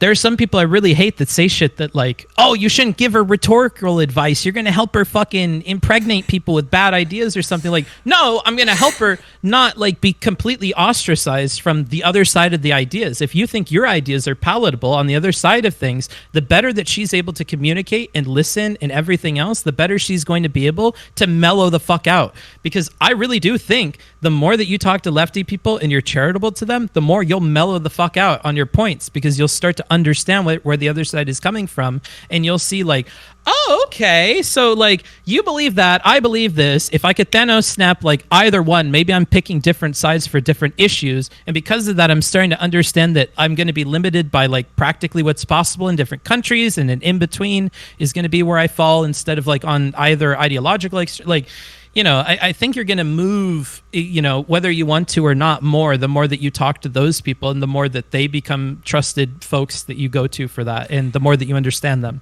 So, can I mention I had something else there? Sorry, before you move on. I do find it very funny that there is this like massive perception on Twitter, definitely like DGG or Destiny's subreddit, and just Twitch sphere in general, where they're like, Lauren is trying to secretly get her claws into Twitch to try and move everyone to right wing. And I joke about it online where I'm like, I've breached the gates, I've entered Twitch. But really, I just want people to consider the points I'm making from a factual perspective. Whereas I've noticed from all the other people who talk to me, they all talk to me like, I can fix her. I can make her more left-wing. I can draw her. And it's like actually projection on a lot of the Twitch spheres from a lot of the Twitchers that are talking about me. They all want to drag me to be more like them, whereas I'm like, let's just talk about the facts. Maybe I will.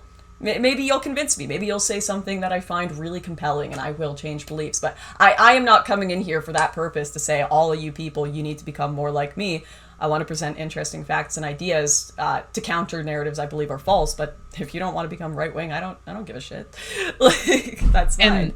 And like, I'll jump on the spike here, because like, this is something I made the mistake of slipping on rhetorically when I was talking to Destiny, is I was like, I'd like to like build some rapport with Lauren, or at least like communicate to her that I'm not one of the crazy people that's just like judging her in really stupid ways, or saying things that is just like flat out misinformation, because I want to be the one of the people that could like convince her of some of these points. He's like, be careful with that. It's not convincing her of these points. If you want to say something like that, I think the better way to say it is like to be a better advocate for the other side, or to show her like those points in a way that's like palatable to her. And like whether she accepts it or not is outside of my control, and it's not exactly my goal, but like to get you to understand these things in a charitable way, to where you can like have some understanding of why people arrive at those conclusions, and then you can offer yours to me if you still think they're better, and I can be like, oh, okay, so people are like invested in conservative ideas for this reason and this reason. I can understand that, and then I get to chew on that and think about how I can better convince those people, or if I need to move my position, right? Like, and this is what I love about optics and about considering rhetoric, is I think it has a necessary like effect on your ideas as well, because the more that you need to be more palatable to the other side, or understand them and listen better, which is the other half of it, like the more close to truth you'll fall, because in doing so you'll be like, no dude, you can't fucking say that because it's fucking crazy. I remember being there where you think you could just like do this and this and it's going to work out that way, but that's not how it is. And if you listen to the people on the other side, you'll figure out it's It's not how they're saying it either, but like there's a place in between. And as you explore that and test that more, your ideas will change too, because you'll find some things are untenable. And if things are untenable, when we have so many democratic societies, like we need to be more attentive to what both sides are thinking, because the practical reality is that we're only going to ever land on something where we can get enough people to vote on it. And you're always restricted in places by that. So you always have to contend with what the other side is thinking. Yeah. And I'll tell you right now, I do have a lot of... Oh, sorry. Quick response. I promise. I know. I'll give an extra 10 minutes.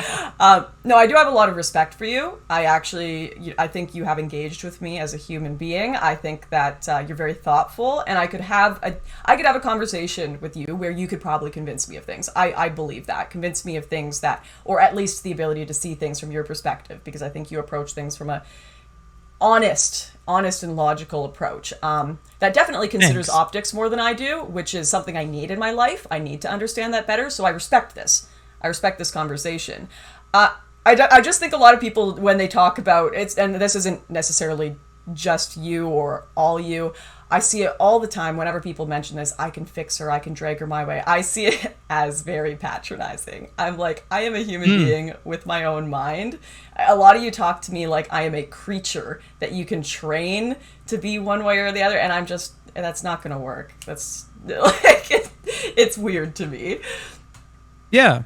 And not seeing like that dimension, that it is patronizing, kind of like goes back to that rape culture thing. Some men don't see that certain behaviors like have an effect, like, oh, that's sexual harassment. I would have never like, yeah, I do that, and I didn't even fucking think how uncomfortable that would make somebody. Like, I think there's a lot of stuff like that, and that's why I appreciate being open to criticism and stuff. Like hearing that both from Destiny and from you, like makes me rethink that. And now I'm gonna have like a mental thing where I'm gonna catch myself saying that and be like, hold on, you're not trying to convince like this other person to be that way. You're gonna have a conversation with them, and what happens, because it's two very independent people. Yeah. What you can do is do your best to listen and to communicate your side, and what happens is outside of your control. You know, I don't know, do you believe in God? Or I'm a Christian. Yep.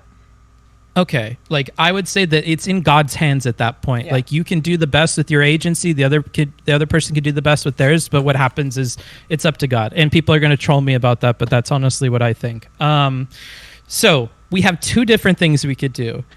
One is going to be optically bad for you, or it may be, depending on how good you are at it. And the other one could be just another like rhetorical like thing that I'm curious about, and I also want to know if that's something you're willing to change. So which one do you want to do? Honestly, I've had to realize something I've needed to do publicly is I need to speak in person. I need to address people's concerns with me face to face and not do all of these prepped videos. So I am not concerned about being confronted on anything. I have nothing to hide. So it's totally up to you. Whatever you think would be more productive, more interesting, whatever you're most curious about. I don't care if it's optically bad for me. I'm not. Yeah, I don't. Good. Then I'll not do the optically bad one, because I don't really care for that. Okay. One thing that you do. So you'll in Spanish there's this phrase that's like, if you start swinging with the monkeys, you will become one, or people will perceive you as one. You'll start looking like a monkey to everybody on the ground. And I think that like a problem that you have is you are a moderate conservative. I will take you at your word that that's what you are, and that's what you say every time that you're asked. You've been consistent about that through as far back as I could look into videos about you. And you don't believe me, but I did watch a lot of your videos prior to this. Like, you've always like kept that label, you know, through thick and thin, through doing the projects that you did in Europe versus now. Like, you've always held true to that. But you were swinging with monkeys for a bit there, and now you're swinging with lefties for a bit here, a different breed of monkey. I think you might be interpreted like, depending on whichever group you're hanging out with. Is this something that you ever consider, or is this like a phenomena that you picked up on? And if so, like moving forward with rhetoric and optics, like is it something that you're looking to address or change at all? I think it is very easy to become the people you hang around with. Absolutely. And that is also part of the reason that I did want to come on Twitch and hang around more lefties, because I want to make sure that I can go in and out of two different worlds and stay the same, and that I'm consistent. because that means I actually believe in what I say and I'm not just swayed by crowds. I think that's super, super important. And also that when I say I want to be able to go in and out of, I mean the real world too. Taking a year break from politics and being like, am I terminally online and are my opinions just taking place because I've got all of this constant political feedback and content coming into my brain from what I subscribe to? Absolutely, I think that's dangerous and I think it impacts you. And I think I have become a lot more sympathetic to rhetorical and human arguments and, you know, rejecting the facts only dichotomy that the right has. Someone started mowing their lawn. How could they? Okay, I'm closing the window. I don't hear it.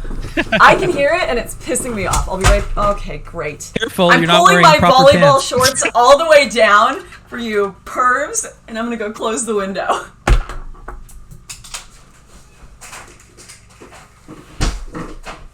Oh no, she's becoming a true Twitch streamer. Look at that. You know what? Tisk, tisk, Probably tisk. didn't matter because my feet got in the shot anyways. Absolute disaster. You're getting good at Twitch there. Doing my best. What was I saying? All right, when you swing with monkeys, you become them. Yeah, so going in the real world a bit, I did notice entering the real life, a very strange place. I did notice there were habits that I got online of how I interacted with people that were totally fucking insane compared to how I interact with people in the real world. I went to a feminist womb circle with a few of my girlfriends and really enjoyed it. It was like a hardcore feminist thing where people just talked about how the moon, you know, our periods cycle up with the moon and shit, and we talked about our problems as women. And you know what? I really enjoyed it. I thought it was a great event. And like talking to people face to face and doing that. I also got to understand a lot of, you know, how feminists act online, because some of these girls had horrific stories, like just sobbing there with us and talking about, you know, how like their husband left them when they were in the hospital having a baby, and like that fucking trauma, like the anger that you're going to let out when you talk about these political issues with men and women, that's going to be coming from a deep place of like deep personal scars. And yeah, that's an important dichotomy to understand. And if you aren't able to enter all these worlds and understand them, the real world, the left-wing world, the right-wing world, because those are all fake, then I don't think you're going to ever have a proper analysis. You're going to be looking at one part of the picture instead of, you know, the whole picture where you can judge it and analyze it properly. And if looking at the whole picture scares me, that would only be because I was afraid it would disprove my worldviews.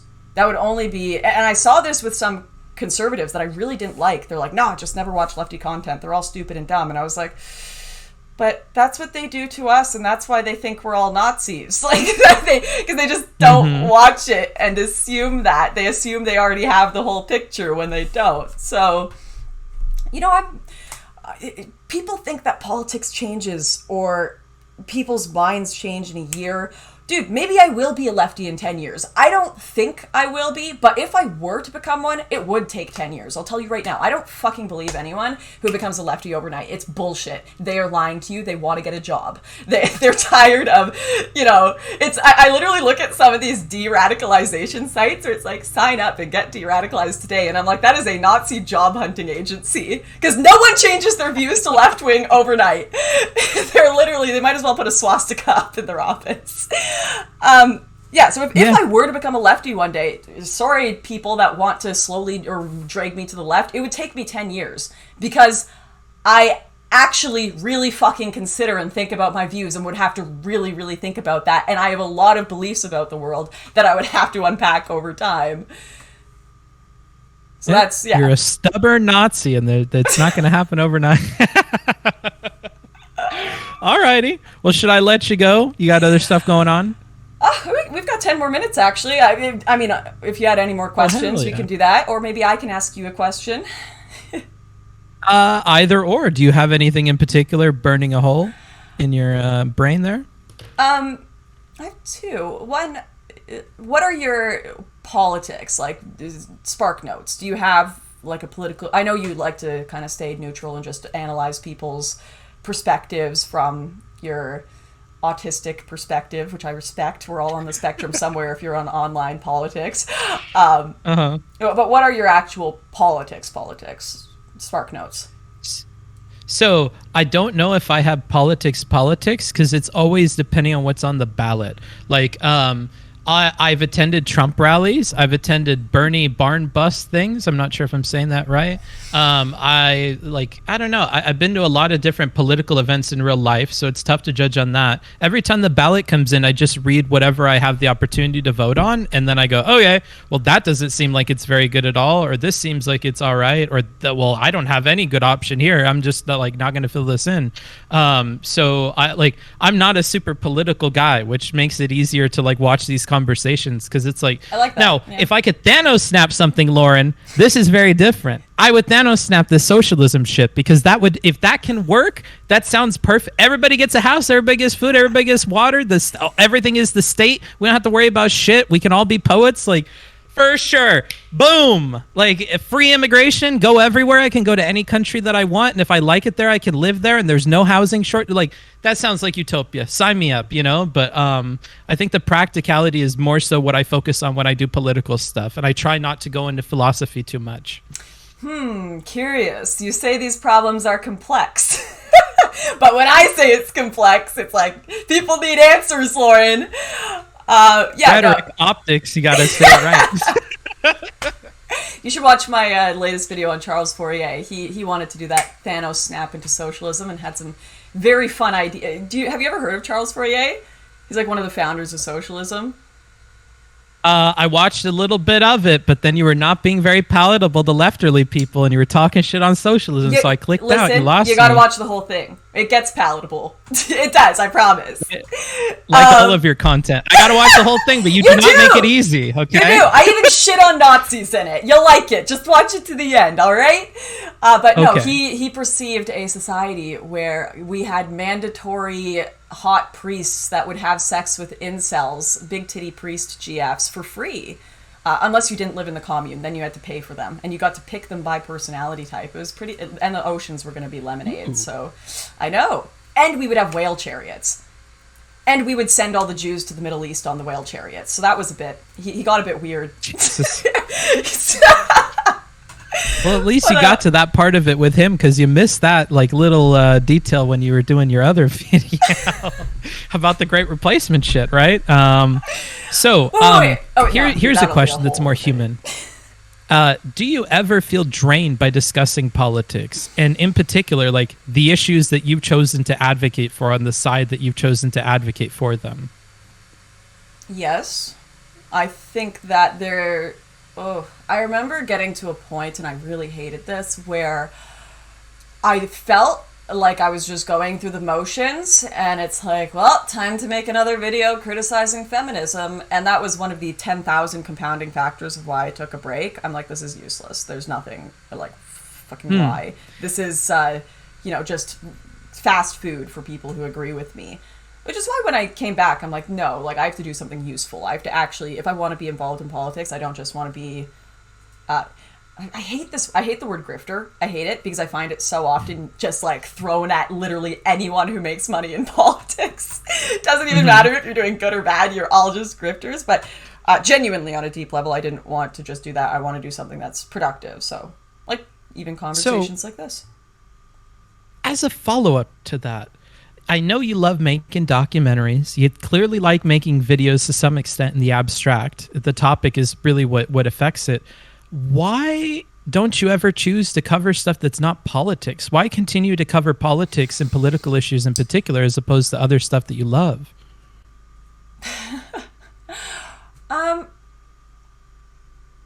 I've thought about that, but I don't. Okay, here's one aspect.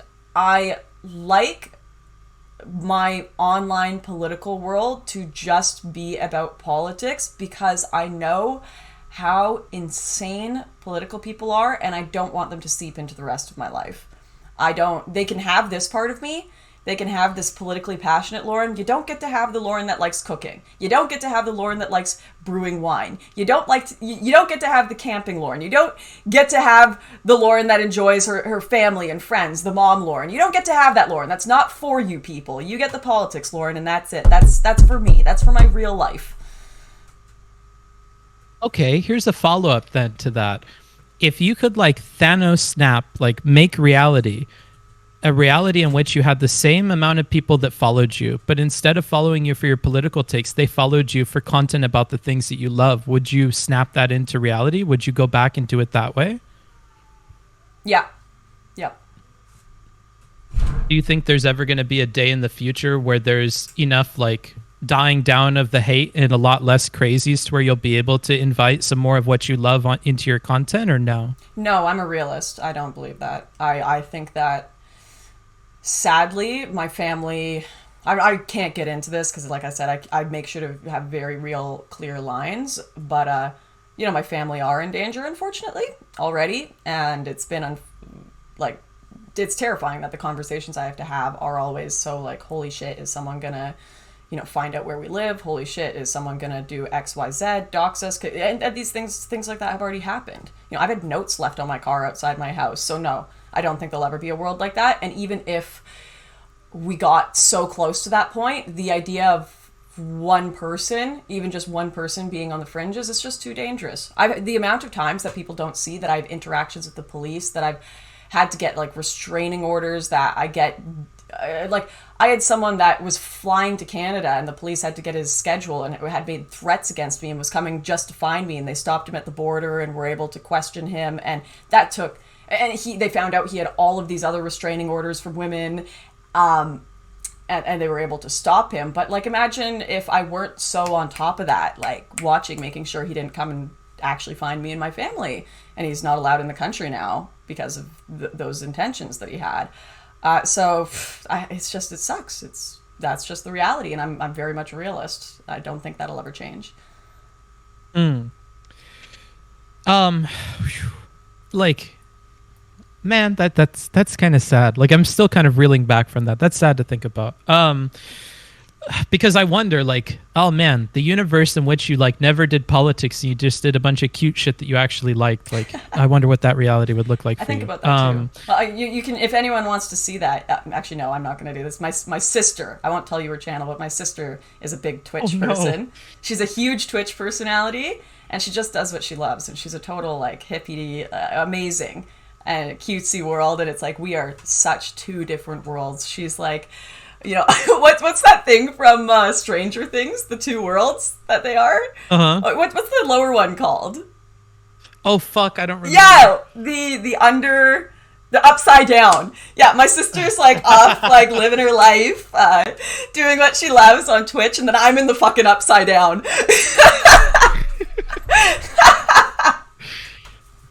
No, but there is an aspect of me that does love and enjoy this, absolutely. And I do have a very... I get a weird enjoyment out of, like, I like reading studies. I like doing that shit. So it's not all terrible, but politics is definitely a dark world. Yeah. What rhetorical approaches, arguments, or people on the left have you found, like, effective to you in particular?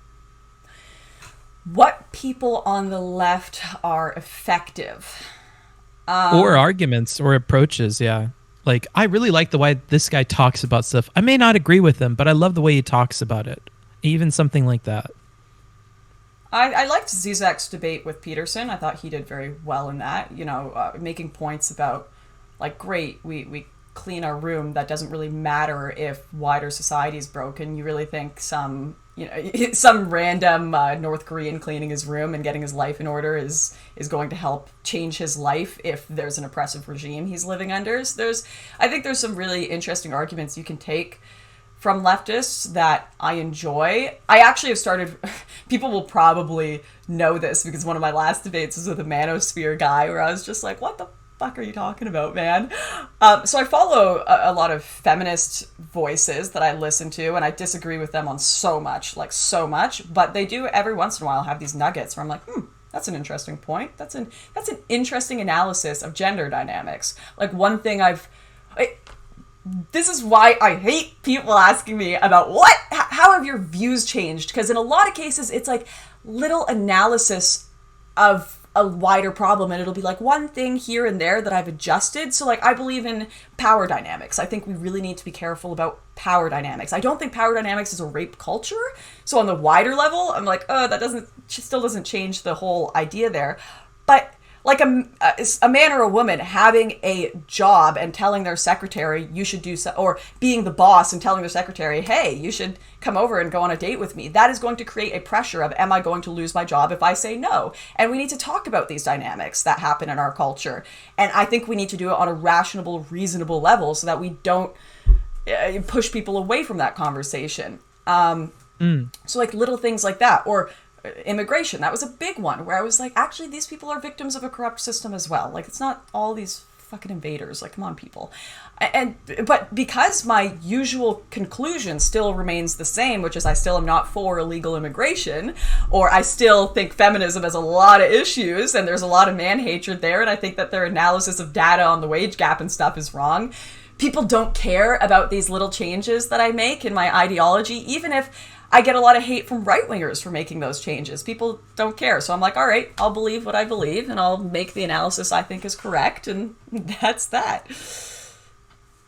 And like, you measure like kind of part of the impact or like the magnitude of the impact of these changes by like how much it makes people on your side really dislike you and how incongruent it is with their thinking. And I think because people in general have this problem of not being able to listen to others or not understanding where they're coming from, they often miss that, right? Like they're not thinking of like, what is this person going through to say what they're going to say? Like, whether you believe Hunter Avalon or not, that he's moved over and he's trying to do stuff differently, I think it is worthy of considering what he gave up to come public with this and what he's given up to continue making videos like this. So whether you believe him or not, there is a cost there that I don't see people really like mention or give like a lot of thought to. And similarly here, like these little course corrections and how you're thinking about something invite enough nuance that it's like, the other side that is your side, like, is gonna jump on that, and they're like, no, that's a huge change, like, no, I can't believe that, whatever. And like that's part of your reality and how you measure the magnitude of it, and I think people miss that a lot of the time. Yeah, that's a very poignant analysis, I think, accurate analysis. Something that most people probably wouldn't realize. So my audience right now that I have on YouTube, I mean, your audience probably will hate them. I think they've become such a good sphere of reasonable people. And that's because compared to what, right?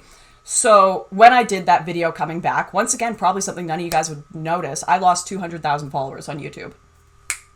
Like that. Just saying I'm going to consider other perspectives. And I was like, that was like a huge moment for me where I was like, fuck you guys. If you're literally so afraid of hearing I haven't said that I'm a left winger. I haven't said that I'm a centrist. All I said is I want to consider other perspectives. If you are so threatened in your ideology that you don't want to hear other perspectives, that's all I'm presenting, then you aren't actually a conservative because you don't know what it means because you've never heard the other side. And you're 3 YouTube videos away from becoming a communist because you've never actually had your beliefs challenged and had to critically think about whether they're accurate in, when it's been in contest with those challenged other ideas. So I want an audience that are willing to have their ideas challenged, that are willing to take up that battle and see which idea wins out. And so I was like, man, that sucks. That's crazy. That's really disappointing. But awesome. I've got an audience that are going to be more reasonable about considering both perspectives now. And I only really noticed this like a month or 2 ago when I did a video on the church burnings. And I was just talking about, I did get some facts wrong about the mass graves stuff that I've been correcting and I'm still working to correct because I just assumed absolutely these were mass graves when it's looking like that isn't necessarily the case. So I'm going through the data there. But I talked about the fact that there were issues at residential schools and there were horrific things that happened at residential schools, and then got into the fact that, but it's still horrific to burn down churches. And my audience all took that very well. They were like, yep, absolutely agree with that. And then I went on the Daily Wire and I did an interview about it. And the initial comments, some of them were like, Lauren, you think teaching natives to not behead each other is a bad thing? Like talking about the residential schools. And I was like, one of the top comments. I was like, where did this come from? I do think Daily Wire removed those comments, not wanting the crazies there either. But I was like, these are the people that probably unsubbed for me. These are the people that probably left. And I would like to hope they would come back and consider my perspective. But yeah, you guys, like I said, the far leftists see no difference. They don't see any of that. No. They can't see the gradient on the other side. They don't see the spectrum in the other half that they don't pay attention to. And like, oh man, there's so much I could get into there. But a question that I'll ask is, did it concern you at all to see that you had accumulated these sorts of people that were so uncritical of these ideas, and all it took was a video that, quite honestly, was still kind of meant to serve like a conservative slant, it was still meant to serve a conservative audience. It still had that effect. Like, does that worry you at all? Does that like make you think about the kind of content you were producing before and the people that it's attracted, or not particularly? It was super disappointing, absolutely, because I was like, conservatives are facts and logic people. They're, we look at the facts and the reality. We don't have these emotional reactions to literally just being told we're going to look at both sides. So that was disappointing, and yeah, perhaps I have trouble judging whether it's because, okay, so here's one thing. I talked to Destiny publicly about this as well, where when you see a cultural shift that is going one way and you feel the need to criticize it, so I felt the need to criticize the mainstream media left, and I'm like, they're getting away with way too much. I am not going to focus my time on stating things that I agree with leftists on when I feel that's already being stated publicly all the time, constantly. I'm going to focus my efforts on just criticizing what the left are wrong about publicly to try to reduce that imbalance of scales. And in doing such, people assume, and in some cases, maybe accurately, because that's all they see from me, that I have no beliefs that match up or no sympathies with some leftist, problems with the world and analysis of the world, because I spend all my time just making right-wing perspective criticisms of them, since I felt that was important to do. And you're seeing this happen with Destiny right now, where he actually hasn't changed that much in beliefs, but when he was arguing with the right all the time in debates, it was Destiny is a far leftist, cuck, freak, this, that, and now he's arguing with leftists on Twitch and showing where they're wrong, and people are like, Destiny is a fascist, racist, this, that, and the other, when he hasn't really changed his beliefs that much. But it also shows the importance of making sure that you do these debates on both sides and that you address problems on your own side. Otherwise, you just end up as bad as the people you're criticizing. Yeah. And likewise, to insert some advice to the other side of that panel that you were on, if they would have done better to recognize that you were giving concessions to their side in like admitting those things, the conversation could have moved a lot quicker, because they didn't even hear it. They kept arguing as if neither you nor counterpoints like understood like what the native or you guys call them different, indigenous peoples are going through in Canada. And it's like, they literally said the opposite. You guys have to listen, Yeah. And like you can only do so much to couple your opinion with like palatable information for the other side. And then the ball is in their court, right? Like, yeah. And that was just one conversation why that's why I give the Surf so much shit, because he just doesn't listen. He is like a wall. You could just say whatever and he's just reading an info document and he just repeats stats and factoids and that's it. And it's annoying. And, there are conservatives, like you mentioned, that are like the facts, no feelings thing. And they can sometimes be like that once you get them in conversation as well. They're not really hearing it. And it's unfortunate, because they have to listen for your effort in the rhetorical realm to pay off. But again, anybody who is just, they got you on a second monitor and they're listening, they pick up on that stuff. And that's definitely who you're speaking to. And while it's frustrating, like your interlocutor is not always that way. Like, luckily on this platform, there are tons of other people listening that will pick up on that. And I think the more that you include that stuff, the more you'll find that people are thinking more positively of you. But like I tried to mention at the beginning, you have a lot of other kinds of content that were worked out the other way. So there's definitely a lot to like overcome there in terms of introducing more balanced content to get people to rethink, like in terms of the rebranding thing. I think that this is what the rebranding is like, you have to just be more palatable to people on the other side and make concessions where like you thought it was a given. Of course, I agree with you on this, but like, those have to be included or people come with a different takeaway, because all they're hearing is like, no left, no left, no left, or, right's good, right's good, right's good. And then they're like, oh, this lady's just like crazy righty. She doesn't fucking believe in anything of the left. And that's not reasonable, because I believe in all sorts of stuff from the left. Yeah. just giving me a thought. First, I don't like it being, I know what you mean. I absolutely do. I don't like it being portrayed as rebranding, because that sounds like what I really don't like, which is like going and apologizing just to try to fix your career or something. Like, to me, that's what rebranding is. I don't know what you'd call trying to be more rhetorically effective or trying to understand the other side more, but I don't think rebranding is the right word for it. Okay. And, you know, I was just thinking about what you were saying about Lance and debate in general. And so much of debate is controlling your own mental state. Like in sports, they say one of the biggest parts of sports isn't even necessarily your physical strength, but it's like your mental ability and mental strength to be able to perform well and not psych yourself out and make mistakes. And in debate, it is a huge part of that as well. So we look in this conversation, started friendly, we got heightened. And when we get into that heightened state, I had to really consider for a second that want to just be like, fuck you, you know, not going to find common ground. And it could have kept going like that. Like, I have no doubt in my mind that we could have kept just going. Like, this is what we disagree on. Fuck you, fuck you, fuck you. But that mental state of, all right, let's find what's going to be useful for the rest of this conversation, and being able to work your way in and out of those gears. You need to go up to that gear sometimes when you're at a point where it's just like nothing you do. It's all brick wall. And we saw that with counterpoints with Tale of Twin Rabbits, where it was just like, all right, you know, I've been trying really hard here, man, and we're just not going to get anywhere. So you need to be able to change those gears. But yeah, with Lance, there was absolutely no ability to change that gear of Lauren Connor bad. And that's how I'm going to interpret everything they say. And you will absolutely lose a debate because of that, for sure. Mm-hmm. And it looked really bad that he threw it in a super high gear in his fucking closing statement like a little bitch. I didn't like that at all.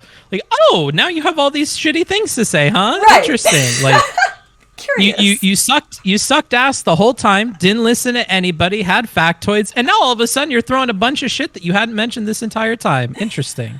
Very curious. Yeah, I'll have that conversation with him one day, I hope.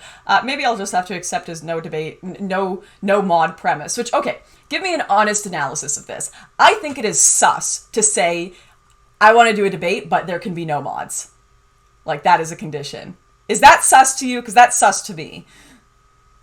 Yeah, it seems sus. I don't know why. Like, I'm sure that he could give me some reason in some universe that convinces me. So I'll hesitate to say it just doesn't make any sense. But like, I can't think in my head off the top of my head like why he would want that. That doesn't make sense. Yeah, and just, you know, after pulling that, like, I'm not going to address any topics of the debate in my closing statement and just try to do this gotcha. I'm like, why would I trust you to do anything good faith, man? Like, I have to reasonably have some sort of reasonable hesitancy. So I'll try to work that out with a mod, maybe modern day debates or something. But we do need to wrap up, since I need to go and get some last minute studying in for this debate I have in like 4 hours. So did you want to shout yourself out to my audience? Let them know who you are, what you do? Yeah, of course. I hope I didn't piss all of you guys off too much. I'm not some like crazy lefty out here to burn her on a cross or something. I help people on Twitch with rhetoric. So anytime that somebody does a debate and they didn't come off well, or they weren't able to communicate a point that they wanted to communicate, I help them with that. I'll give them advice on it. There's a lot of people, especially conservatives, that I talk to behind the scenes who don't want to be named, who like I help through with that stuff. You know, like if they had a bad debate performance or people said a bunch of mean shit to them, then we'll go through it and I'll be like, well, don't say this. I know you don't think it's important, but like, don't say this because you'll trigger them. Or like, look at how the chat responds when you do this. Like, don't do that anymore. Here's a better way of wording it. And then I also do debate reviews on my stream, like I did for Lauren in her conversation with Counterpoints, Tale of Twin Rabbits. And you should watch it, guys. It is. Yeah. Awesome. Also, like, I just got affiliate, so I don't even know how this stuff works, but I think someone just donated 100 subs, which I'm pretty sure is a big deal. Like, thank you, whoever. It says anonymous, so that's amazing. Thank you, dude. And for everyone else who has been doing stuff that I don't understand with subs and biddies, whatever it is, I really appreciate that. That's awesome. Maybe one day I'll get a proper studio instead of a bed in the background. And seriously, Booksmarts. People, my mom literally sends me texts that's like, Lauren, do not swear. It's not good. You're influencing your audience. And I'm like, but I have to call him bookfucker at least once this stream. Everyone was requesting it in the chat, so there you go. Thank you for Awesome. coming on. We'll chat again, right? I hope so. Yeah. Anytime. Just let me know. Awesome. Sounds good. All right, I'll be back again at 5 p.m. tonight because I'm learning how to have no life on this platform like everyone else. And I'll see you all then. Bye. Bye.